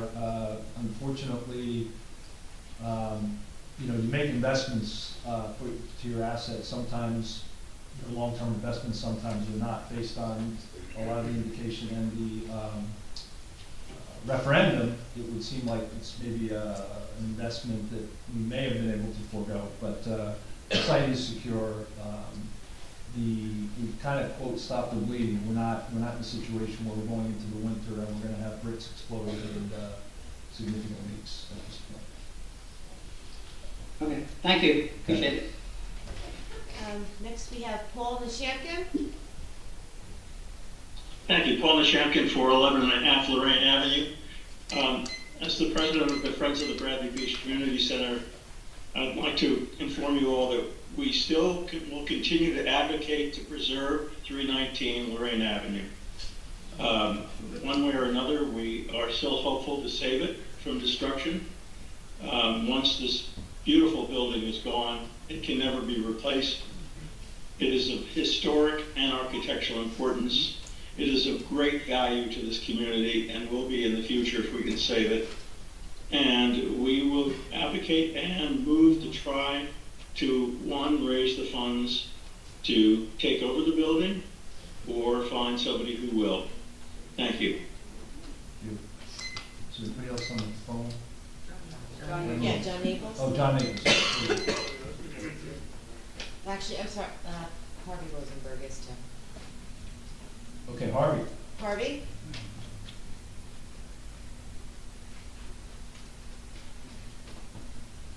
Is John's hand up just for us now? You're muted, Harvey. Harvey, you're muted. Am I unmuted now? Yes. Yes, you are. Okay. You know, for the last couple of years, we're talking, what's going to happen to this building? We're going to do it, we're not going to do it. It seems the consensus of the board and the residents of Bradley Beach, we're now going to sell it or some consequence of that. My suggestion is we do, and you got to look now, take the business. The quickest way to get rid of something that now is costing money is to find the easiest way out. The easiest way out probably would be put it up for a bid with the, I mean, everybody says it's worth X number of dollars, but at the same time, you want to demolish the building, and then we're gonna do that and then subdivide it. We have to know that before you move forward. I mean, I bet that building's gonna cost $500,000 to demolish and clean the property, maybe more. So now, that means now our cost went from 1.2 to 1.7, probably $2 million.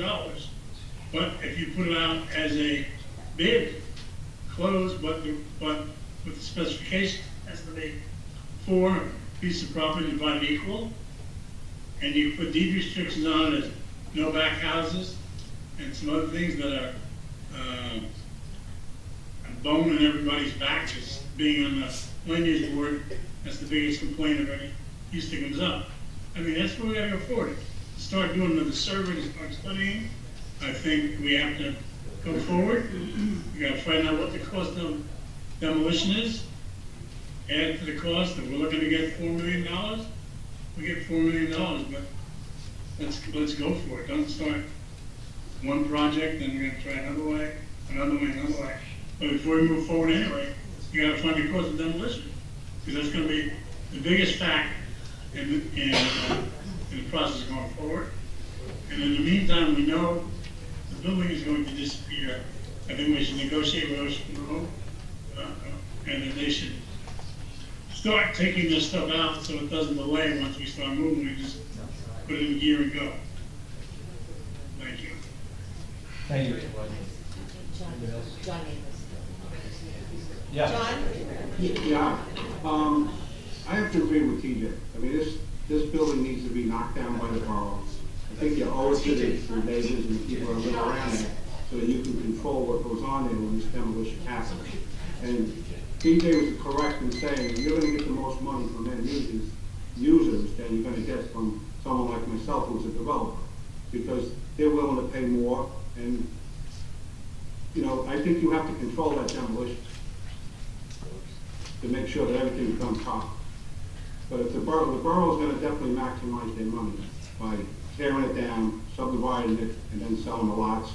And if you put a deed restriction for back houses, it's a little different than going into the land use board trying to get a variance, because you'd have to reverse the deed restriction, which the borough wouldn't do. So, that's, I think it's in the best interest to tear it down, subdivide it, and keep total control until the last minute. You owe it to the neighbors in that neighborhood too, because it'll be a mess if it's not done properly. Okay, thank you. I can add a little bit more clarity to this real quickly. We got a price for abatement, which was $150,000. That was for an occupied abatement. It'll be far less. The building's going to be demolished. I demolished a 5-story, 60,000 square foot brick building 5 feet from Route 1 in April. It was $150,000 to demolish that. This church is going to be nowhere near that much to demolish. Not even close. Disagree all you want. I can show you the paperwork. I can show you the proposal. Why don't we just get an estimate? No, it's not an estimate. That was a No, I lie. said, why don't we get an estimate? Well, I'm just saying, it's not going to be $500,000 to demolish that building. It's not gonna be 150. Who's running the meeting? Okay, thank you. Mr. Gentempo, did you want to, Mr. Gentempo? Mr. Gentempo, did you have your hand up? Yes. Thank you.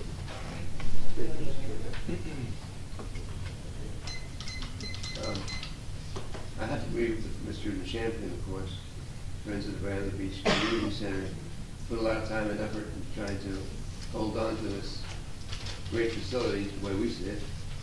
And I'd like to thank those 370 voters, 30% of the vote, for hanging in there and supporting to retain a sense of place and continuity and history here in Bradley Beach.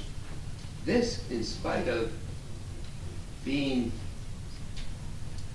dogged and hyped by a $10 million figure and dubious tax increase scenario.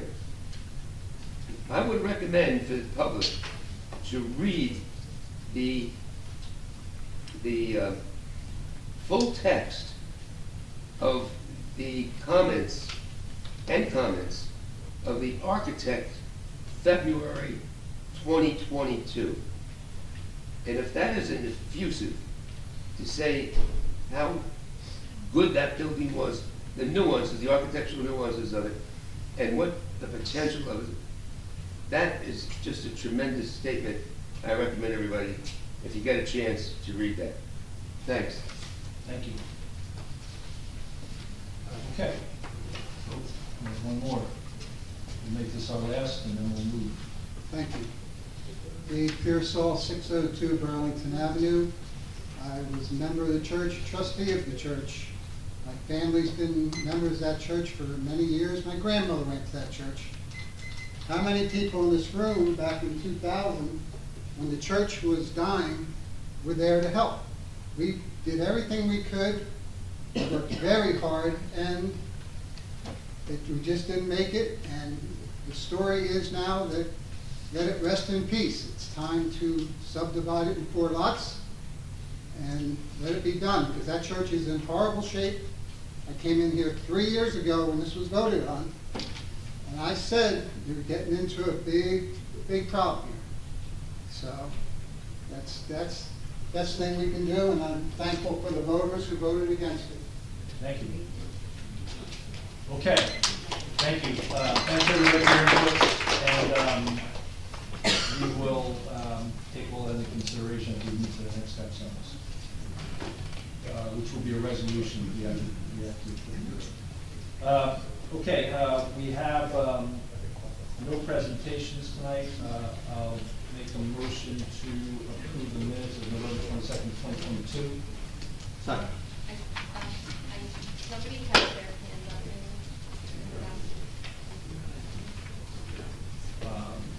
I wanted to make a quick presentation. You have a second. Just a big thank you. What's that? Just a big thank you. comments, or you can't wait till comments? What's that? Do we want to let business community person make a quick comment? Okay, you got 30 seconds. Well, I can talk fast. Paula Gavin, 106 Evergreen. I just wanted to thank this town for their generosity in our holiday giving drive. We just completed it, and we raised 1,000 gifts for both the food pantry and the Bradley Beach Elementary School. We had 50 homes that contributed, we had 30 businesses that picked up locations, hundreds of residents donated. The James did an amazing donation. And I just want to thank the residents, because this is a great town and it's such a great example. So the Bradley Beach Business and Community Alliance, just want to say a huge thank you. Okay, thank you.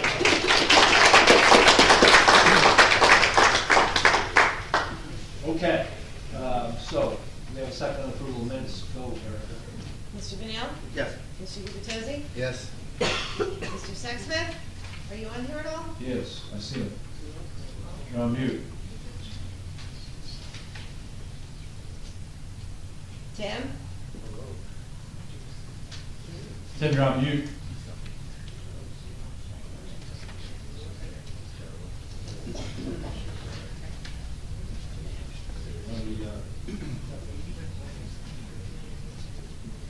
He's trying to get himself.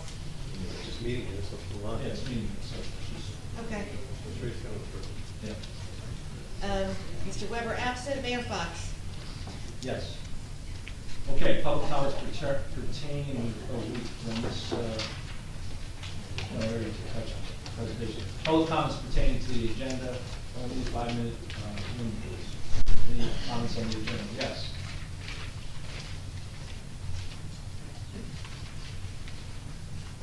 Dr. Tom McGuire, 610 Brindley Avenue. I just had a question. The fee that you guys decided on was $25, correct, for the insurance thing, correct? Yes. Not 7? Okay. Thank you for not making it 50. I really appreciate that. And how are we going to make everyone aware of this? Because I think I'm the only one who knows about this. So how are we going to make all the businesses aware? So, once it gets adopted, then we'll have policy put out, Board of Enforcement, we'll get in touch with all the businesses, send them a notice, and, if anybody needs a mercantile, we'll have the. And how's our headway as far as our, what's called the property owners, rental units?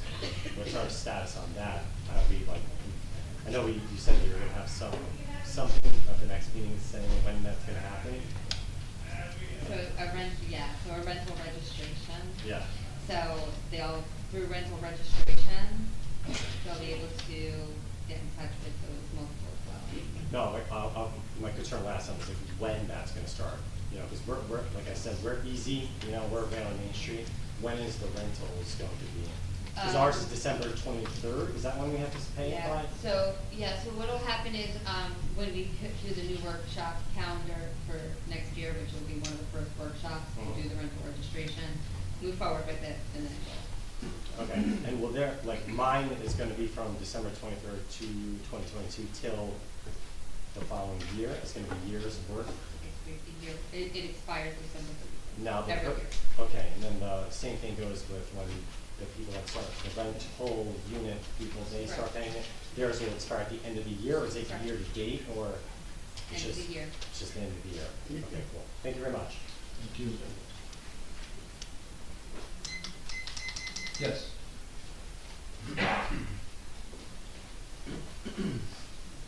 Rick Bartolome, 116 Newark. Just a question on the resolution 2022-271 for the sick leave pay for our police chief. When I looked at the follow-up documents in the agenda, it didn't have a dollar amount. So I'm just trying to ascertain what that number is, or is that something that's carried forward, and how does that work in the budget? If you don't have a number, how do you use it for the ongoing budget calculation? I believe that we are going. Good. I believe we're going to discuss it in executive session. We will review it all. We will actually table this resolution. Oh, okay. work from it, when we Great. come back from executive session. Thank you.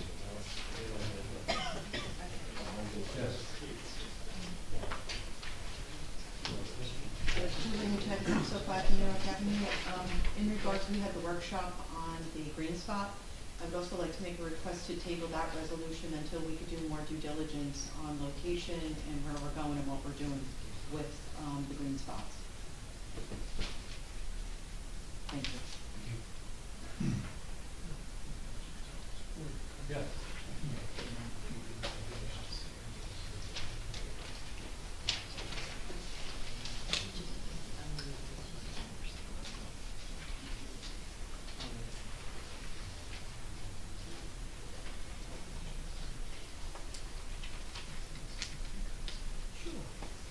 Nancy Nail, Ocean Park condominiums. I've said this before and been ignored, but I urge the council to not approve resolution 2022-265 as it violates our ordinance to mandate 2 meetings per month of the council. We only schedule 1 meeting for August, November, and December. And I don't understand how we have this as a recurring problem, and I don't understand how our council continually allows that. In addition, I have the following observations, because I know I can't really ask questions and expect rational answers, about the bill list. Obviously, you're not spending your own money. And obviously, we do things backwards, where we receive a service and then we have to pay for it. But we had a $31,000 Silverado for the police department purchase, I don't know, Mayish, June-ish, which I didn't understand and have yet to get an explanation as to what they need that for. And now we're paying $15,000, as is stated on page 6, to outfit a Silverado. And it says police. So I gotta assume now the $31,000 vehicle is now a $46,000 vehicle. Page 6 and 7, I find it absolutely appalling that we pay a labor attorney $19,000. I find it equally as unacceptable on page 10 that we spend $240 to ship beach badges to us. They are light as a feather. Obviously, again, we don't ask questions, we just buy and spend because it's not your money. We also spend $1,400 on 8,000 dog poop bags. Are we like supplying the whole state of New Jersey? You all think it's funny, but for me, $1,400 is a lot of money.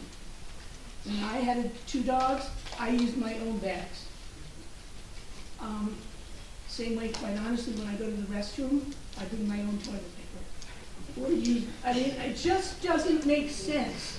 We paid $745 for training for someone, and may I add to the cost of the church, $4,200 on a questionnaire and referendum mailings.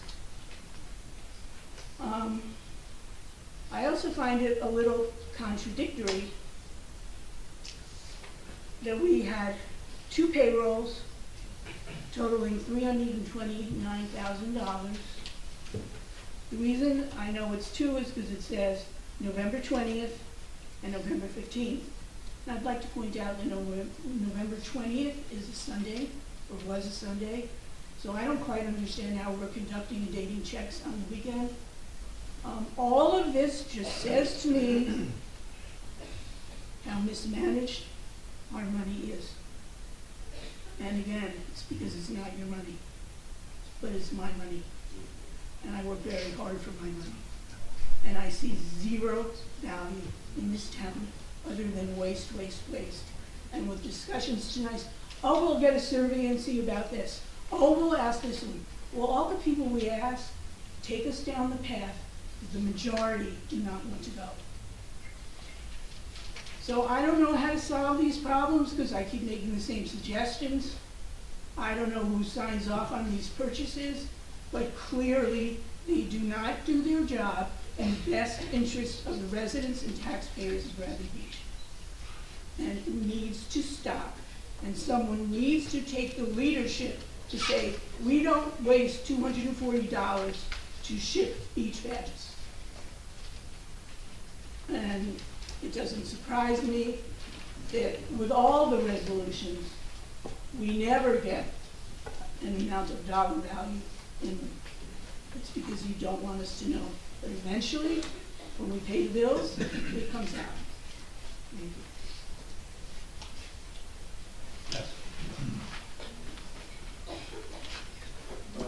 Thomas J. Cohen, 612 Third Avenue. I hate to correct Ms. Meadow, but on page 7, the Bernstein firm was paid over $38,000, not $19,000. Thank you.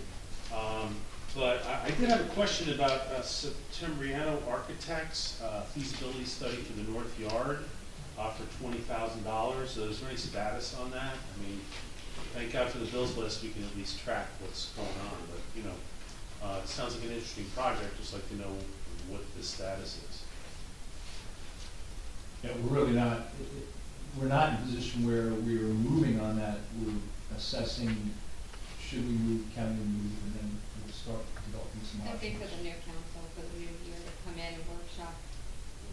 But she paid them already, and we don't have any product. We paid. Oh, but the For public. for the new council to come in and look at it during the workshop. I didn't get it on the workshop this year. Okay. Okay. Great. Thanks very much. Okay, no one else? Okay, we'll move to two ordinance adoptions tonight. We have 2022-16, an ordinance supplementing the borough's revised general ordinances with new chapter 147, entitled Business Insurance Registration to implement new state law requiring owners of business and rental properties to maintain certain business insurance coverages. Are there any council comments on this ordinance?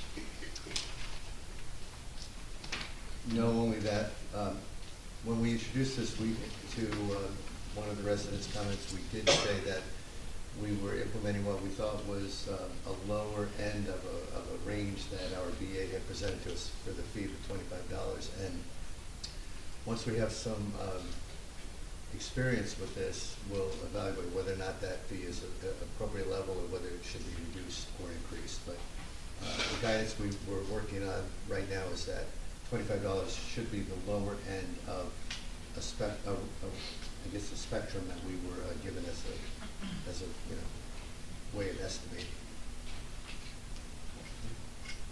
All right, if there's no other council comments, I'll make a motion to open 2022-17 for the adoption hearing for public comments. Do I have a second to that motion? Second. Mr. Pennell? Yes. Mr. Gubatese? Yes. Mr. Sexsmith? Mr. Sexsmith, we know you're there. Nobody's crying. Yes. Mayor Fox? Yes. Okay, any public comments on the adoption of 2022-17?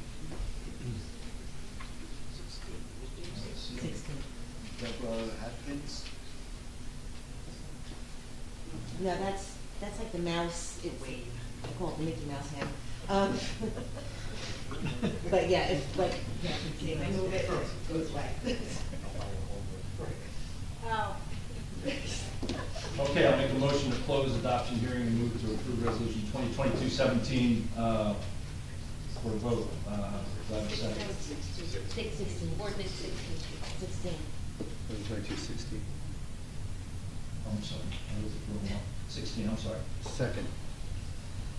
Mr. Pennell? Mr. Gubatese? Yes. Mr. Sexsmith? Yes. Mr. Weber absent. Mayor Fox? Yes.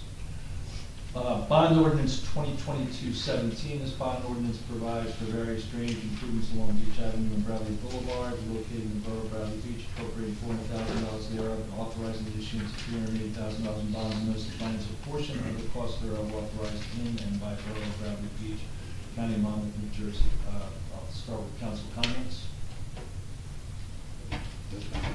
No comments, then we will make a motion to open 2022-17 adoption hearing for public comments.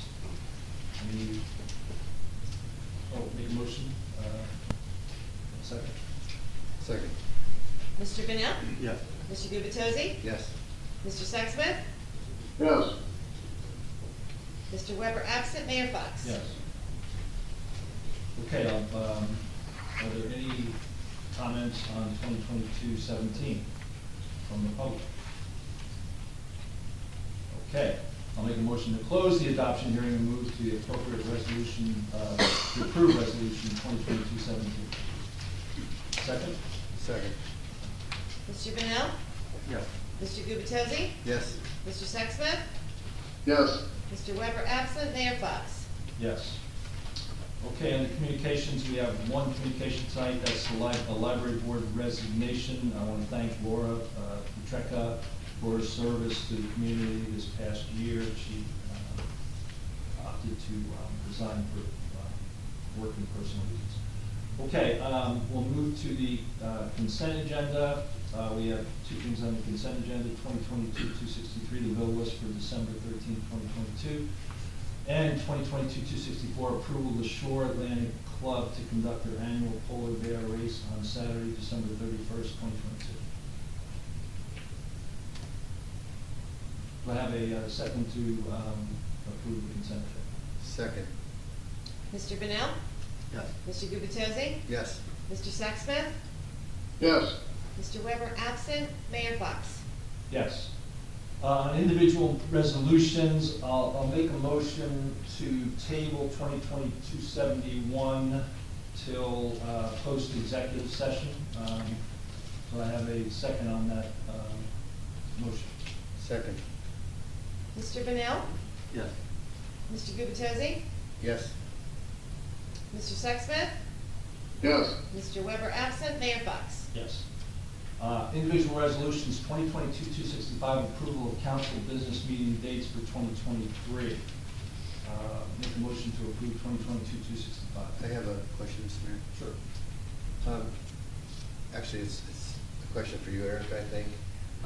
Last year, when my inclination is to suggest that the borough in next year goes with 2 meetings a month. However, I know that there is a timing issue for you in terms of noticing meetings. So my question is, rather than rather than vote against this, because I'd like to add a couple meetings, would it be more appropriate to approve this, knowing that in the new year with the new council, if the new council agrees, we could then update this to reflect 2 meetings a month? Okay, if I could, yeah, Please. you can, but if I could just explain something, November and December are a very, very heavy month, especially on the clerk's end.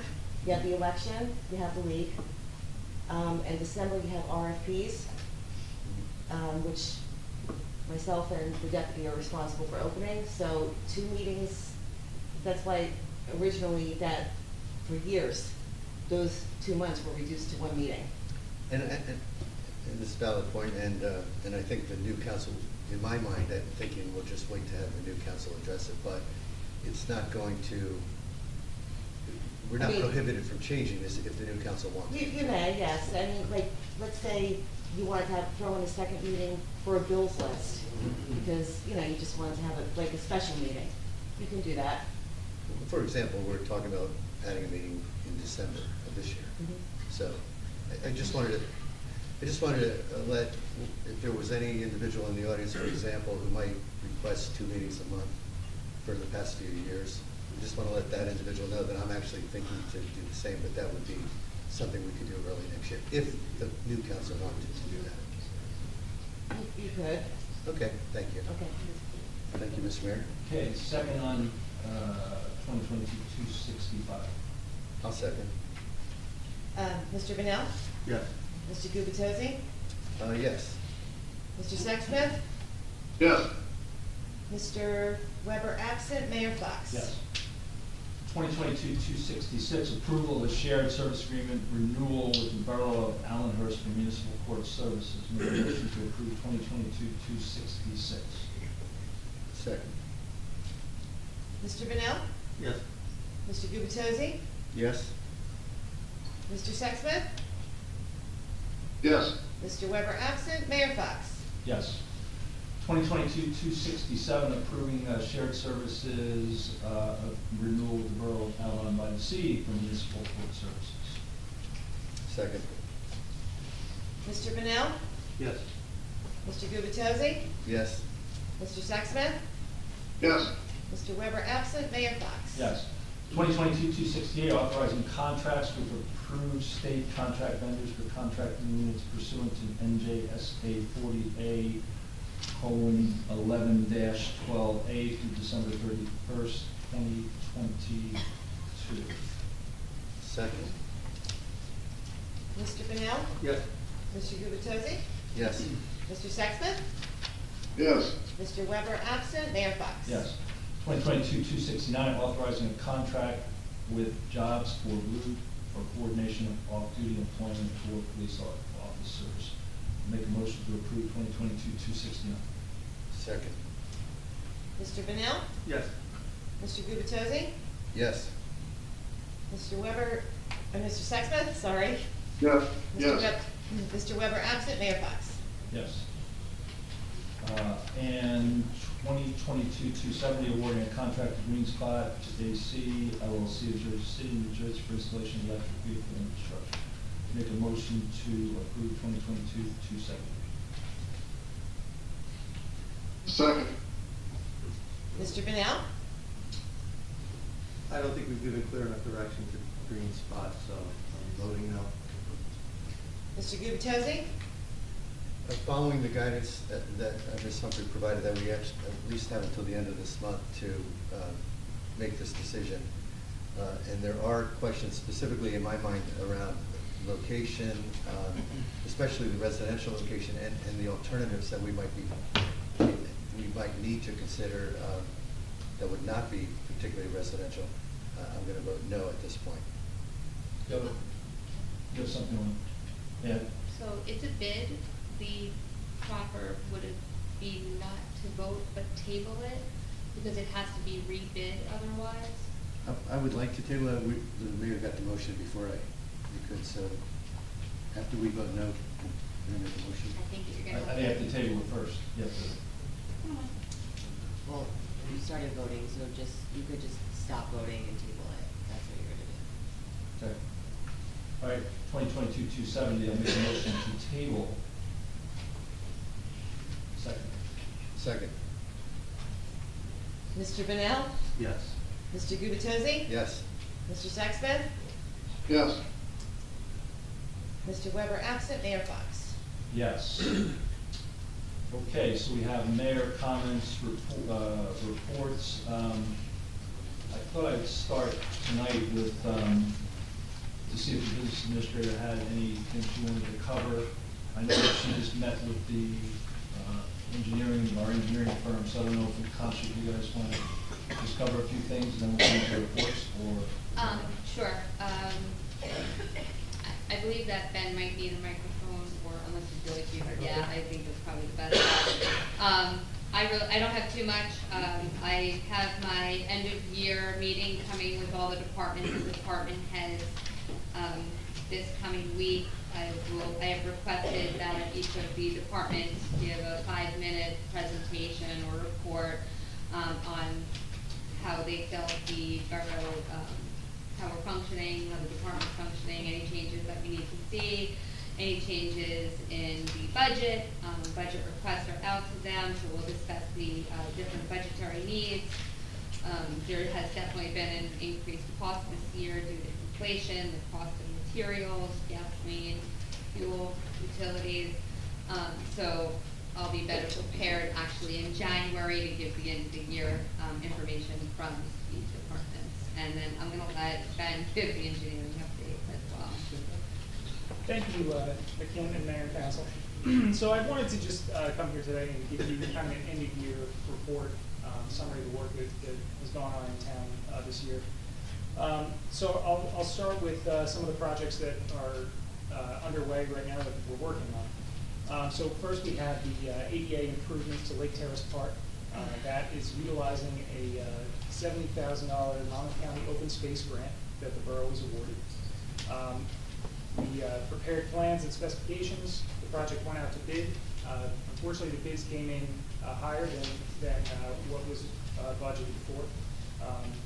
Even with having alternate items in the bid, it was still over budget. So what we're doing is we're working on modifying the scope of work. We're also investigating doing part of the project through state contract to try and take advantage of some savings there. We'll be getting that ready to make a decision on whether we go back out to bid, a state contract, or some combination of both pretty shortly. Another project that we're working on is improvements to Park Place Avenue. That's utilizing a NJDOT municipal aid grant that you have for $193,000. That project includes sanitary sewer replacement from Main Street to Fletcher Lake Avenue. It also is concrete improvements, curb and sidewalk, and then repaving the road. The project's been surveyed. We're advancing the design at this point, and we anticipate construction to be in the spring. We also did a utility pole inventory for the borough. That is basically, we looked at all the utility poles in town and determined what kind of deficiencies they had. If they were leaning, if there were wires hanging down, if there were disconnected wires, anything like that. And I'll be working with Kim to try and see what we can get the utility companies to do. It's their infrastructure, so we can't touch it. However, we can, at least alert them to some of the conditions that are in town. Another thing we did was, which you voted on just recently, was the Beach Avenue drainage work. We did a study, evaluated the system. If you remember, I did a presentation here back in November, and I'm glad to see that's moving forward. We also worked very long on a zoning ordinance update. Some of the people in this room helped with that. We had several meetings to try and update your zoning ordinance, try and correct some of the issues that the zoning officer has had, some things that make it easier to understand for developers and for the municipal staff. We're also working on a solid waste collection spec. It's the borough's looking to see if they can get an outside hauler to collect garbage in town. Right now, Public Works is doing everything. We're working on, we have a preliminary specification set up. We're working on getting some additional data of tonnage and cubic yards of materials that are collected, plus the exact number of homes and dumpsters all throughout town that are collected, and then we'll be able to finalize that.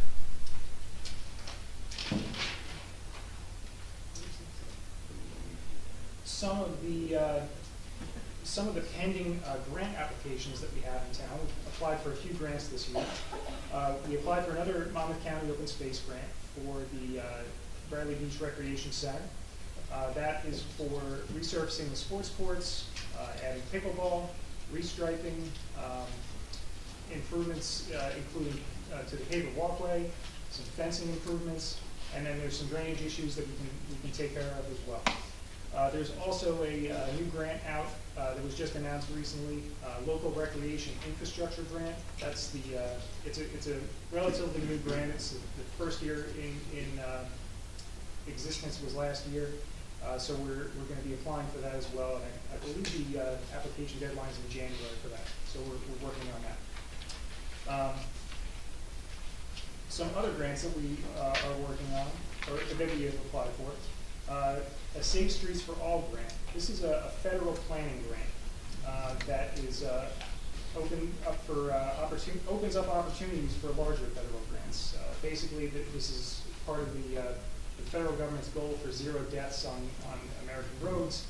So there's a lot of money available for through this program, and obviously it's open up to the whole country. So there's a lot of competition, of course, but that's something that we feel is a good avenue to get some good grant money. Some other things, other miscellaneous grants that we assisted with was the American Rescue Plan firefighter grant.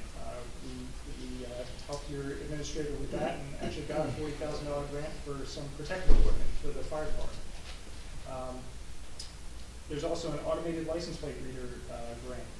That's still pending, so we again helped with that application, and looking forward to hear about that. Some of the proposed projects that are basically other projects that are still upcoming, improvements to Fifth Avenue. Happy to report that we applied for and obtained a 2023 NJDOT Municipal Aid Grant for $219,420. And that's for Fifth Avenue between Main Street and Ocean Avenue. That won't cover the entire length of the road, that grant money, but it's at least, it gives us the opportunity to start at whichever end we want. And that scope of work will be similar to Park Place Avenue, sanitary sewer, pavement, concrete. Another thing we did was we obtained quotes for CCTV inspection of your sanitary sewer system. I understand that that the borough did not wish to go forward with that at the last meeting. I will say that I would urge you to reconsider that. I think there are three main benefits to getting the TV system, CCTV done of your sanitary system. You can identify where in town there are sewer mains that are in either acceptable condition or don't need to be fully replaced. You can also identify what the worst areas are. You know, I understand there's a phasing plan, and we're just going down the line, but we don't exactly know which road, you know, is the top priority.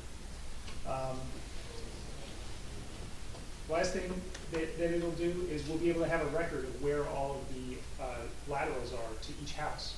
I understand that during construction there's been some difficulty because the laterals are not identified. Sometimes they're just not visible on the ground, and there is just no record of where these laterals are, which is not an uncommon thing. It's something we run into sometimes. But by doing this, you'll be able to have the locations of each lateral going to each home. And when you think about it, you know, you're in phase 2 of doing the sanitary sewer project, and I think it's $4.5 million, something like that, $5 million. You know, phases 3 through 6, you got to think you're going to be spending another probably $10 to $15 million to replace all of the lines in town, and $130,000 to review all that. I think it's worth it. You know, you may be able to identify even one road that doesn't need full replacement, and that could pay for itself right there. So, a couple other things that are going to be coming up the pipe. We talked about Main Street, doing a streetscape. Obviously, we have the Rutgers study that's been prepared. I did a presentation a while back, earlier this year, to the council, and that's something that I think is obviously is going to have to be done in the future.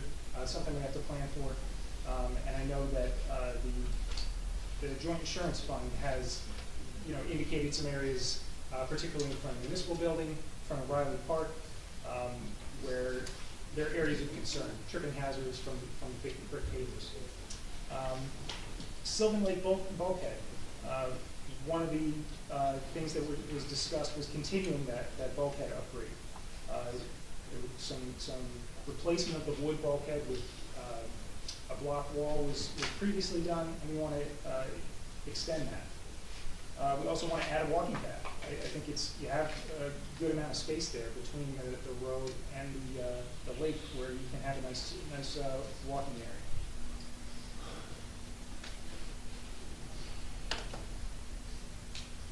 And I think I've covered everything that we're working on, and some things to look forward to in the future. No, thanks, Penn and Kim. I know this is an expensive list. You both have been working very hard to get grant money and approvals, and we appreciate that. I think a lot of times, because we one-off all these things, you don't get the full view of how much we're doing from an infrastructure perspective. But, and there's even a couple things that I think you might have missed, but that's okay. You know, we appreciated both of them digging into this, because it is tough stuff, and a lot of people don't worry about infrastructure until it affects them directly. So I appreciate that very much. I think Councilman does he have a question? No, I did. Thank you for walking us through that lengthier list than I expected when you first started. So it's great to see you're making all this progress on our behalf. I love to hear the resurfacing and the adding of pickleball. I don't personally play, but I'll give it a try. But everyone I know does play, and it seems like it'd be a really good activity to create for our residents. The real question I had, I wanted to, oh, and by the way, I also love that you're taking inventory of all these utility poles with all the crazy hanging wires, so anything you can do to help us in that regard is also wonderful. I happen to be the liaison to the Sylvan Lake Commission, so this is just an opportunity to follow up on the comments you shared. The bulkhead replacement is something absolutely has to be done, and I'll mention the walking path as well.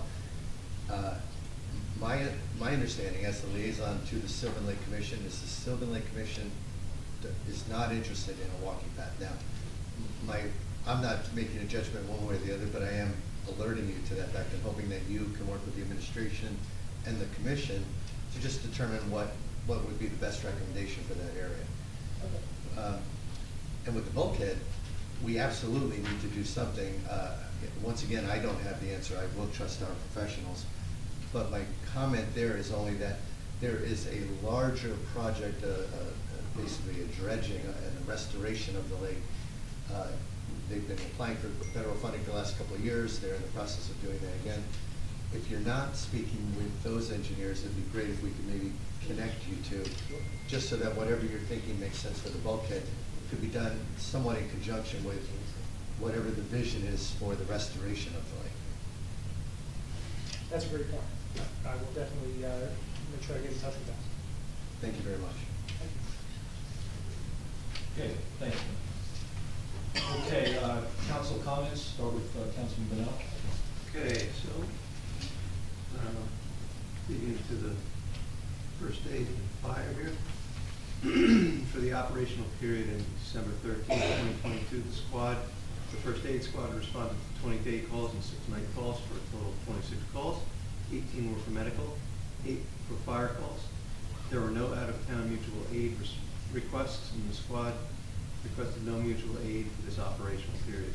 They're doing a great job out there. They pulled 100% of their assignments for this operational period. The fire department, for the same period, responded to 8 requests for the department.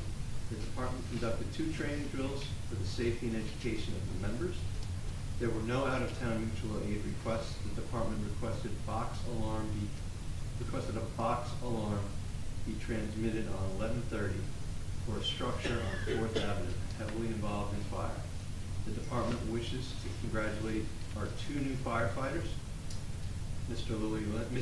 Lily Lane and Mr. Evan Frederick, on their acceptance to the Spring Firefighter 1 and 2 class starting January 12th at the Monmouth County Fire Academy, and good luck in your training. The department fulfilled 100% of their assignments for this operational period. Both the department and the squad wish the residents and their families a safe and healthy holiday and a joyous new year. We're still looking for volunteers for the first aid, both for the fire and first aid, both are trained for qualified individuals. Anyone wishing to volunteer for the fire department or first aid squad, applications can be found on the borough's website. There still exists a great cooperation between fire and first aid that is allowing us to keep answering our citizens' needs for medical and fire protection at no cost, 24/7, 365. That's my report. Okay, thank you. Councilman DiVitosi.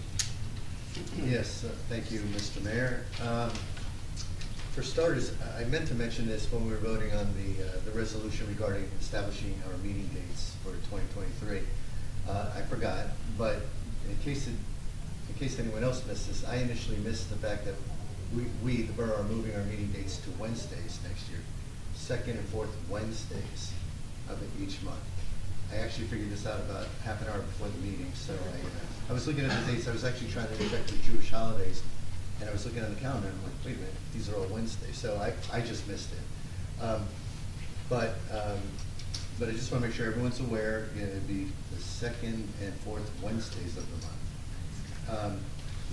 I am the liaison for the Sylvan Lake Commission, and as you just heard, there's still a lot of work happening at Sylvan Lake. That commission is very active. They are doing some limited decorating for the holidays around the benches at Sylvan Lake, but they're very, and that's with the support of our BA and mayor. They are obviously very interested in the much more significant project work that lies ahead with the bulkhead, with the some of the other work that's going on there.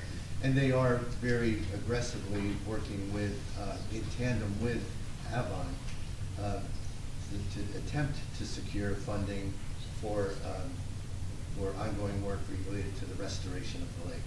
They actually did, I think I said this earlier, meetings back, but I believe they actually did secure a limited amount of funding. I want to say $140,000 to help them set up the initial planning of that restoration. So, and that's a huge breakthrough for them, because I think we've been talking about the restoration of the lake long before I moved to town, which was 16 years ago. So the fact that they actually have some funding, and they have the eyes and ears and attention of the Department of Environmental Protection and the federal government, the hope is that they'll start to make progress soon. Fletcher Lake, I'm the liaison. They actually have a meeting tomorrow night at 7 o'clock for anyone interested in attending. It'll be right here. And Fletcher Lake just announced that they are changing their meetings. They used to meet on Wednesdays when our council meeting, Wednesdays not when our council meeting was. Now that we moved council meetings, they're moving their meetings to Tuesdays.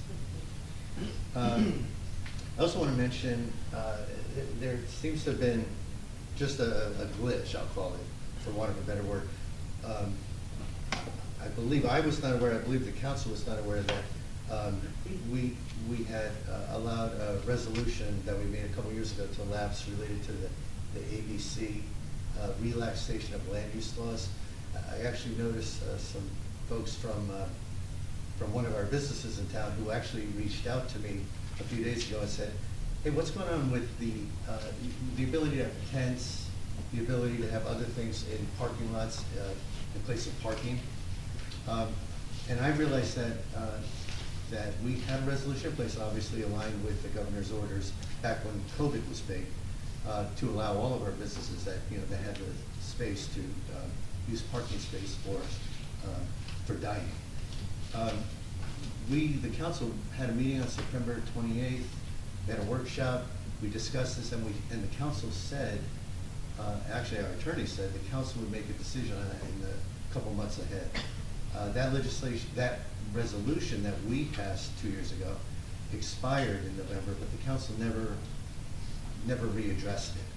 So I mention that just not only for the public, but for some of our guests I see in the back of the room, that we, the council, are talking internally about how we can at least make sure we have a broader discussion of this. And we don't have a resolution on that yet, but I at least want to mention that conversations internally are taking place. That concludes my comments. Okay, thank you, Councilman. Councilman Sexton, Council President Sexton, I'm sorry. Thank you, Mr. Mayor. I apologize. I am unexpectedly unable to attend tonight, so I do not have access to my notes regarding the police report. So I'm just going to suffice it to say that it has been an honor and a privilege to serve the borough for the last 3 years as a council member, and I congratulate and wish the re-elected and newly elected members of council well going forward. Thank you. Thank you. Thank you, Council President.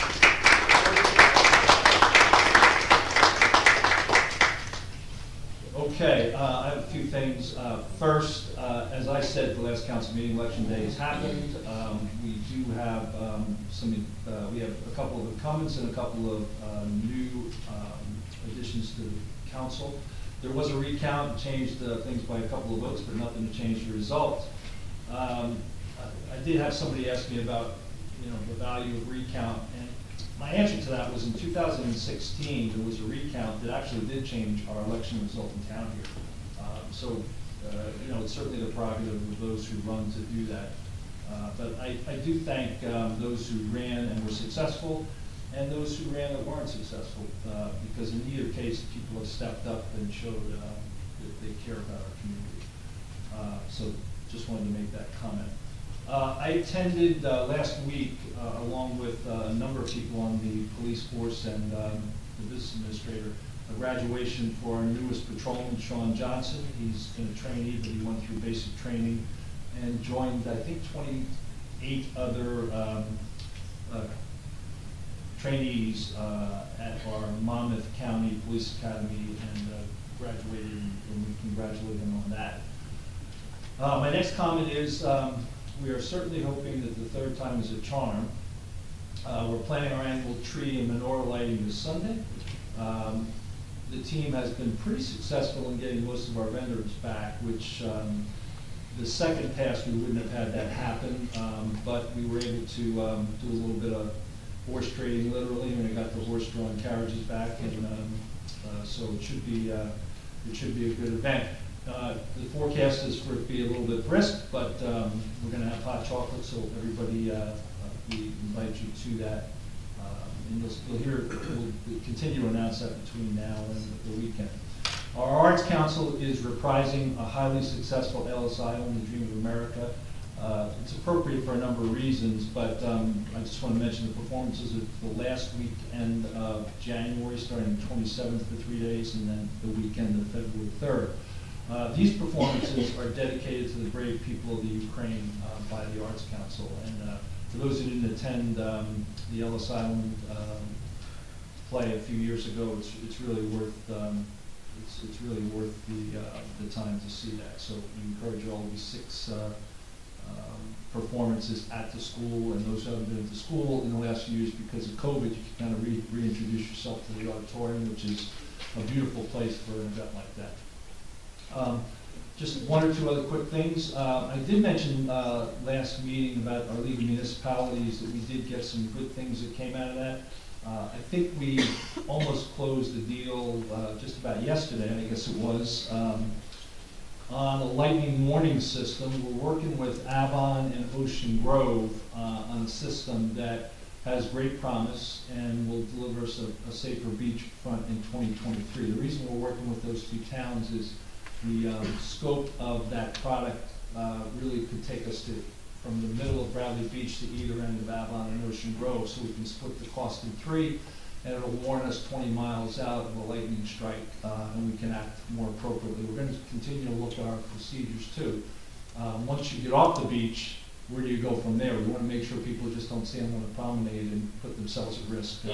Our one big clearing of the beach this year, we had people kind of hanging around. We don't want that to happen. So we're going to work on that procedure going forward. But we still have a couple other things we're looking at from the league, some street sweeping capability and some 9/11 system improvements we might be able to make on the 911 system. That's my comments. My last thing would be to really ask everybody to have a great holiday season, stay safe, and we will continue to do what we do here. So with that, I will turn it over to comments, public comments. Yes. Paula Jim Temple, 103 4th Avenue. You just mentioned the streets cleaning. Are we ever going to get off opposite side of the streets for parking for that? Because I see that poor guy go up and down the street and it's all zigzagging, and 99% of the time he's in the middle of the street and nothing gets accomplished. So when are we ever going to get organized to have whatever it is opposite sides of the street parking? Alternate side of the street parking. Alternate, thank you. I'm going to have to take that as a follow-up, because alternate side of the street parking in Bradley Beach might be a bridge too far for me. I don't think so. As long as you put it on the thing, they really should. No, it's great. I think one of the things we don't do real well is we don't say it is advertisement, but it's the discipline of really sticking to the schedule and telling people, these are the days, and, you know, people understand recycling, they understand garbage pickup. You gotta get to the same place, and brush pickup, gotta get to the same place with street sweeping. Okay. And it's a little bit more challenging, but. I think it's worth giving it a no, shot. it's good. Then you could give them more serious. It's a good, no, it's a good challenge, it's a good I challenge. think it's a good goal. Thank Yes, you. thank you. Yes. State your name and where you live, please. Yasser Cole, Bradley Beach Public Works. Yes. I'm here to talk about sanitation pickup or lack thereof. Yeah, we can't hear you. Sorry. Oh, You on? can you hear me now? Is he on? Is the red light on? It's the red light's on. I'm not. Just get close to the microphone. So, unfortunately for Zone 1 for the 26th and 27th, 26th and the 2nd of January, we're not picking up sanitation. So I believe for Main Street, it's a lot of undue pressure on the businesses and the multiple dwellings on Main Street. What we'd like to pick up on Tuesday the 27th and the 2nd. And we'll just come in here to get your input if you guys are okay with that. Yeah, no, I think we just gotta really get it out there, advertise it on social media, on the website, on the boards, but I think we need to do it, because otherwise we're letting people hang for over a week, and that's just not gonna work. Yeah, where, for everyone's clarity, where is, what Where's area are we Zone 1? talking about? Yeah, what is Zone 1 is, well, it's Monday and Thursday, so, it's, the south end of town will be Zone 1. But we also pick up Main Street. And Main Street's not picked up until Friday again. So we'd like to do So it's- phase 3. So is it all of Main Street or only the? All of Main Street. All of Main Street and the south end of 700 town? blocks, yeah, the 700 blocks. No, the entire Main Street. Okay, entire Main Street and the south end of town, what's the road that separates the south? Brindley Avenue. Zone 1 is the north end. I'm sorry, right. I'm sorry to correct you. It's late. Yeah, we just, And my hip and my knee is killing me for staying. I've had enough. I'm sorry, I'm probably actually confused. So Zone 1 is the north end, Yes. north of Friendly? North of Brindley, Brindley North, correct. Plus, Main you know, Street. Main Street. plus me, yep. So I think it's, with the Makes sense. holidays, it's a lot of undue pressure on the businesses and the multiple dwellings on Main Street. So we'd like to pick it up on Tuesday. And speaking with my sanitation foreman and assistant superintendent, should not add any overtime for that day. So, You guys deserve a couple of days off, yeah. okay, thank you. Thank you. Thank you. Anyone else? Yes. Susan Pearsall, 13 Pacific Avenue, and I wanted to show you, I had Public Works written down before I even arrived here, I just wanted to say thank you to that team because they work so hard and they always are so sweet and appreciative and respectful and just wonderful people. I look forward to picking up my garbage after it's been removed from the bins because I get to say good morning and really appreciate everything you do.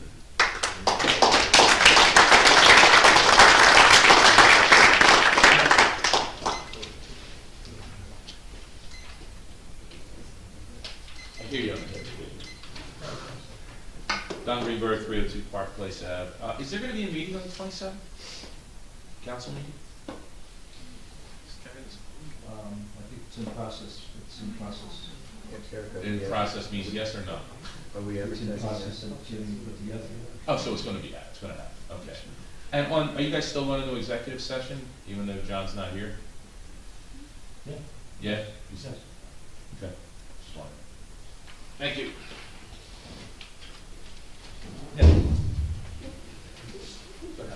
Joseph Costantino, 621 4th Avenue, Bradley Beach. I just want to go back to my question from the James real quick. You guys do record, you know you're being recorded, right? Like you guys get it? I think you do. And I think what you just said is that the 4 lots are going to be split up and subdivided, is that right? And that they're residential, right? But the James is also residential, is it not? But it's a hotel, right? Or no, is it a bed and breakfast? But that doesn't matter. Does it have parking, is what I want to know. So what are the chances that you all are gonna sneak a hotel into one of those 4 lots? Tell me how it's not possible. Save it, because you're all full of it. You are being recorded. Do you understand this? Don't act surprised, Kim. Everything you people say Sorry, you're out of order. is recorded. You're out of order, Mr. Mayor. Let's go. It doesn't scare me. You got up and walked in to get him as soon as I walked in here, Mr. Mayor. You're losing your grip on power. That's your problem. You just lost your counsel. Did you not? Did you not? But it's 3-2 either way, is it not, Mr. Mayor? Your looks do nothing, sir. We know you. Try harder, please. Review the tapes, bro. Anyone else? Yes. Now that should do it. Thomas J. Colan, 612 3rd Avenue. In your defense, Mayor, the change was a pre-existing non-conforming bed and breakfast, so that clears that up. I'm sure it's a bed and breakfast for people. Pardon? It is a I'm sorry? What did you say, sir? He said he's not sure if it's a bed and breakfast. Well, it says on your elect form when they gave you $500 to change, a bed and breakfast. So I think you know it's a bed and breakfast. But I have a story to tell, and I'm going to use my 5 minutes. In 1997, when I won an election in Manasquan, the mayor, who also did not appreciate me very much, called me the next day. He congratulated me. He was a total gentleman. 2 days later, I was in the building. I was given my business cards. I was introduced to all the department heads. I was given a mailbox, a desk, a clerk to work with, and believe it or not, insurance cards, because we got insurance then as a council person. I was given a packet to attend the League of Municipalities. I was given a packet for every meeting and invited to sit on the dais. Although I could not go into closed session, I could participate. I interviewed all the possible professionals. It's now 35 days since the election, Mayor, and our 2 councilwomen-elect have not been congratulated in public by you. I find it horrific that you would treat them like this. It's really... I'm sorry, Mr. Cohen, you're not, I congratulate all the candidates. When, sir? When? Today? I did the last meeting and this meeting. There is a tape. I agree with Joe on that. I do agree with Joe. You're absolutely right. What's your point? You have a point here? My point is that they're councilwomen-elect. They're not just residents anymore. They're councilwomen-elect. You haven't included them. You haven't given them any documentation. You haven't invited them to interview any people. So they're going to get to vote on January 1st for the appointments when they don't even get to choose who the people are? That's not how government works, sir. And nobody said that is going to be the way it works, so I appreciate it if you... No. How many days are left? Huh? You got 3 weeks. Yeah, you got 3 weeks. Oh, okay. Yeah, but it would be nice to, make the announcement. Thanks so much. Anyone else? Yes. Victoria Leahy, 419 Park Place. It would be much better if my mother could tell you the story because it more so impacted her. Some people know my mother, who's in her late 80s. You may not think that about my mom. She's quite a spitfire, but she's in her late 80s. On November the 17th, Thursday night into Friday night at 12:30 p.m. a.m., someone banged on her front door. Startled, she woke up, came down the stairs.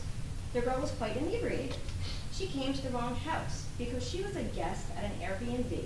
She showed up on our family home at the porch, banging to get in. Turns out, my mother chased her off the porch. She called the cops. The police came. They circled around. They found her. And good news for her, she found her appropriate Airbnb.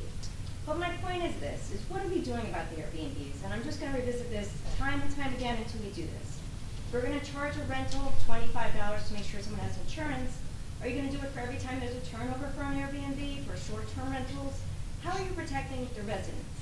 Airbnbs, I hate to say, I feel like they take away a sense of community and neighborhood, but some girl was banging on the door at 12:30. My mother could have walked down the steps and broke her hip.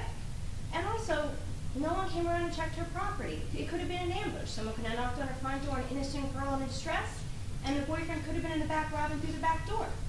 So just a concern. It just points out an element of concern and surprise. If you know my mother, she's a lovely woman. But she didn't need to be startled at 12:30 at night. Just an example, having an Airbnb in town. And that's what happened. She was disoriented.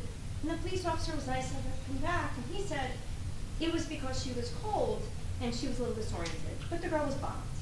So that's kind of my story. Just kind of share it.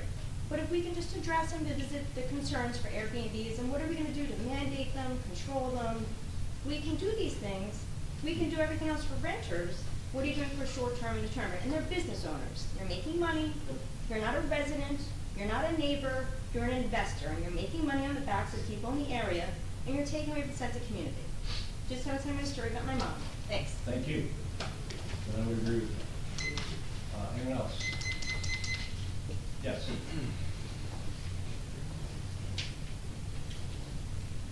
Shauna Greenblatt, 414 Mons Avenue. First, I would like to thank Randy Bennell. I don't know if this is the last meeting that you will be attending. We appreciate everything.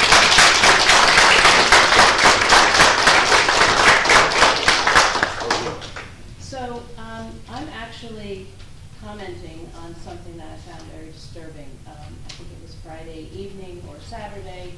An article appeared in the CoStar, and it was apparently a leak of what became a public censure. I don't know how this was leaked. So this was an article in the CoStar. I'll just take a few excerpts from this article. A cease and desist sent to Councilmember Gubitosi, which was also anonymously to the CoStar on December 8th. I'm just wondering, so this is a letter, apparently, according to this article, that came from the attorney of an unnamed municipal employee, and this is with regard to the public censure. This was something that was brought up a number of months back, and as I understand, this public censure was not approved. Having said that, I'm wondering, so if a letter was sent to Mr. Gubitosi, who else received that letter? Who else was in possession of that letter? That it was then leaked to the CoStar, because that's quite concerning to me. That's something such a personnel issue, such a private issue would be leaked to the public. That should be concerning to the borough. It should be concerning to the municipality that something like this gets leaked. So how many people were in possession of this letter? It's got to be one of those people who leaked it. This is quite alarming to me, because what this is doing is actually overstepping the vote against the censure, against approving a censure, and basically publicizing this information in the newspapers. It's inappropriate. I don't disagree. So how is this leaked? How is something like this leaked? And it's concerning that it was leaked. And what's going to be done about this to find out how something like this was leaked? This is damaging an individual's character. This is really quite disturbing to me. So there's either an individual or more than one individual who leaked this information, and that's truly problematic.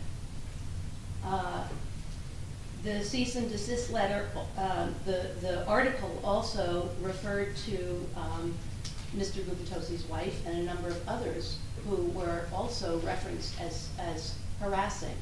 I really find that inappropriate to come from a letter such as that. That's speculation. It's opinion. I'm just so disturbed by this. I don't think that it was a mistake that this leak of this letter came out the day after the recount of Mr. Gubitosi's election. I don't think that it was coincidence. I think there was something very calculated about this. I'm speaking personally as a resident, and I'm very concerned about this. I've just taken some notes of some things that I really found disturbing. So Mr. Gubitosi has claimed numerous times that the investigation against him was a calculated attack by Mayor Fox to undermine his candidacy in the November 8th general election. The timing of it certainly speaks to that. And I would take exception to that comment. Okay, and what is your exception to that comment? It's not What's true. your response? It's It's not not true. true? Then No. why did something like that come out just after the recount?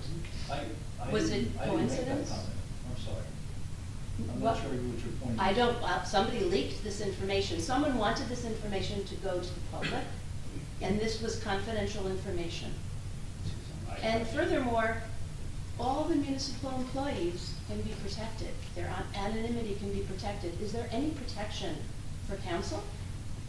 Does council have to turn? The same personnel practices are operative. I conform to those personnel practices. And I will continue to conform to those personnel practices. And yet? Personnel reports are confidential. They should not be shared with the public. I can't agree more. And yet it's okay for an individual who's basically tantamount to being assessed guilt by a public censure, which was not approved. So that, the publication of that article, and I'm also quite disturbed that an anonymous leak is reasonable journalism. You know, does the CoStar have the information of who submitted this? Because to me, it's quite alarming that there's an anonymous individual and probably a very small group of people who are aware of this. 5.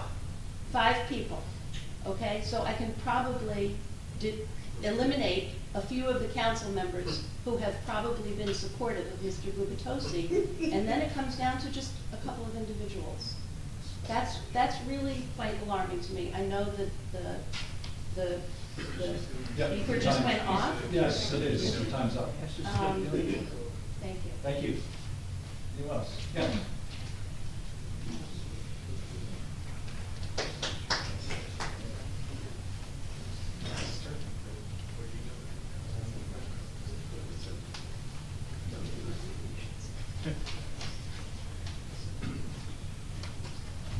Nancy Meadow, Ocean Park condominiums, here we go again. Tim and Mandy, thank you for your service. Mandy, I've learned more about construction than I ever wanted to know. Sorry. No, I'm so grateful, and I hope you will continue when it's not mandatory. Although I actually think it really is mandatory. Ms. Greenblatt said, it's not surprising because I have said 1,000,001 times, and I'm exaggerating, there is a problem with this administration. And she's talking about privacy. I'm talking about security. There was a meeting in October here. Law enforcement said safety was its #1 priority. And there I am, I can't get down Main Street on soccer day because there's at least, I counted, 3 law enforcement people blocking the street watching soccer at Darcy's.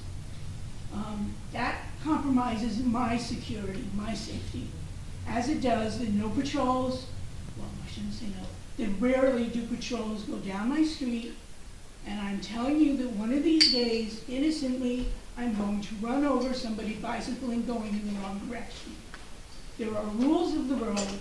People have suggested giving out summonses for something tonight that in addition would be revenues, and yet we just ignore it because we're rich and let's poorly spend our money. It's also been brought to my attention that certain, I'll call them, put them in the category of subcontractors, I don't really know what they are, that provide services independently to the borough, have keys so they can retrieve things from the mailbox because they come here when we're not open for business. How many people have keys to this building? That's a little alarming to me personally. That's maybe my bias as a New Yorker. Keys are not sort of #1 priority to me.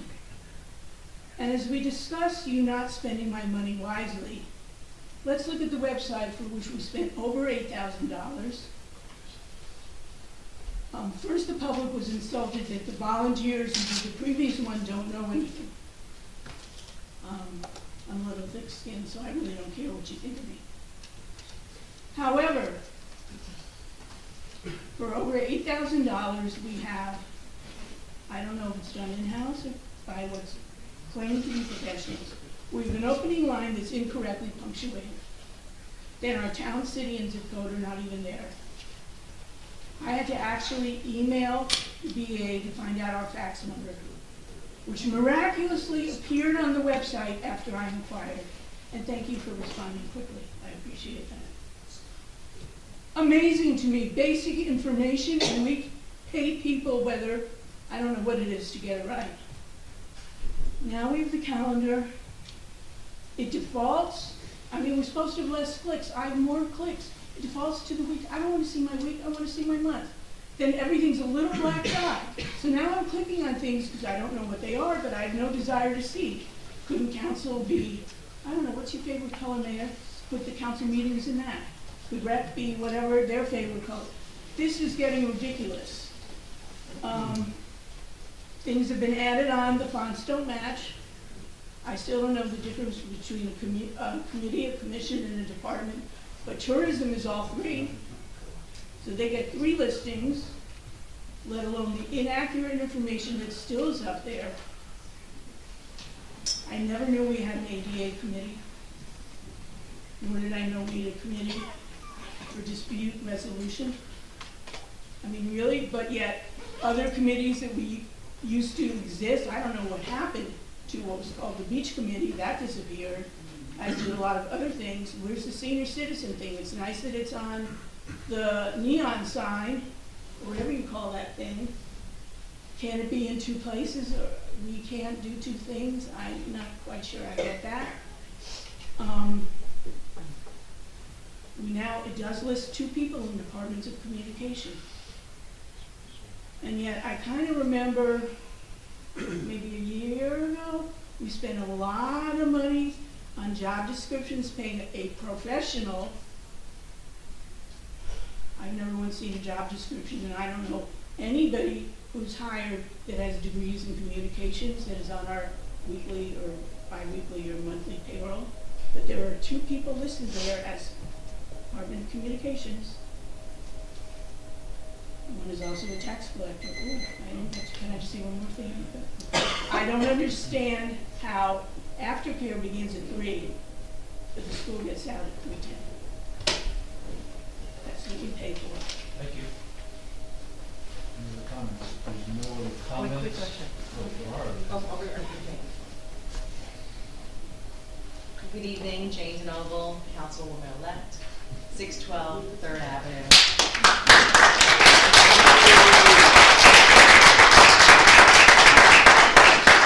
Thank you. For the record, you have not congratulated me, but I'm giving you the moment now. As I go back to my notes, I It's said, just one congratulate word. all the council. One word, that's all I asked. I'm sorry? I just asked for one word. Congratulations. Thank you. Thank you. Another quick question, is the resolution 2022-273, is that gonna get voted on in the public after the executive session? Yes. Okay, thank you.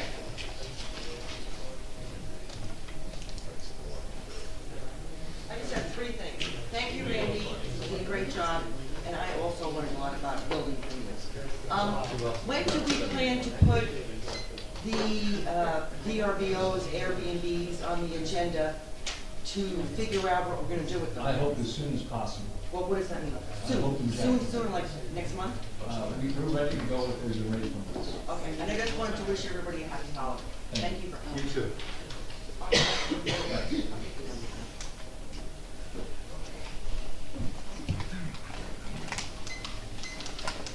Brigitte McGuire, 610 Brinley Ave. I'd like to put on record that the CoStar advised that the mayor asked to not have the employee's name printed. Therefore, we know it was the mayor who was the anonymous person. So, could you start again? I didn't hear what you said.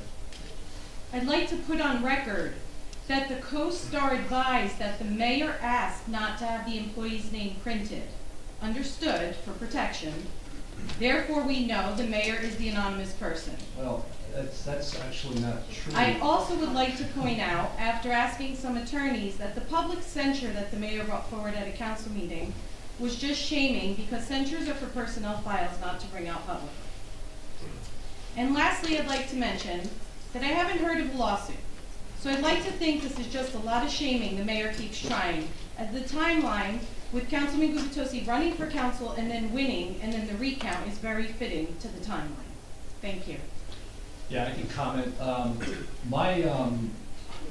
I actually contacted the CoStar after the article came out and said, you really need to, I think, it's in Vicious, that there, I think it's been removed, people's names. I said, it's just not appropriate. That's my only contact with the CoStar, was to tell them that something wasn't appropriate in the article. So, you know, don't accuse me of something I haven't done, please. Thank you. We'll move to the next agenda item, which is executive session. Make a motion to move into executive session. Do you have a second? Second. Mr. Bennell? Yes. Mr. Gubitosi? Yes. Mr. Sexsmith? Yes. Mr. Weber? Not here. Absent, sorry. It's getting late. Mayor Fox? Yes. Thank you all and have a good holiday. For those who will stick around.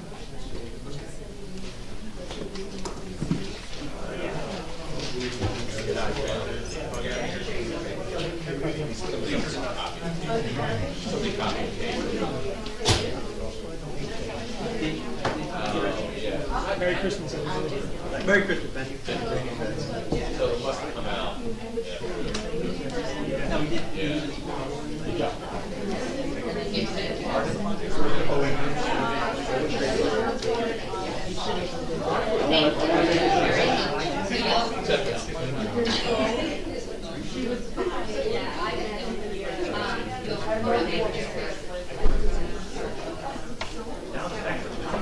I will take it.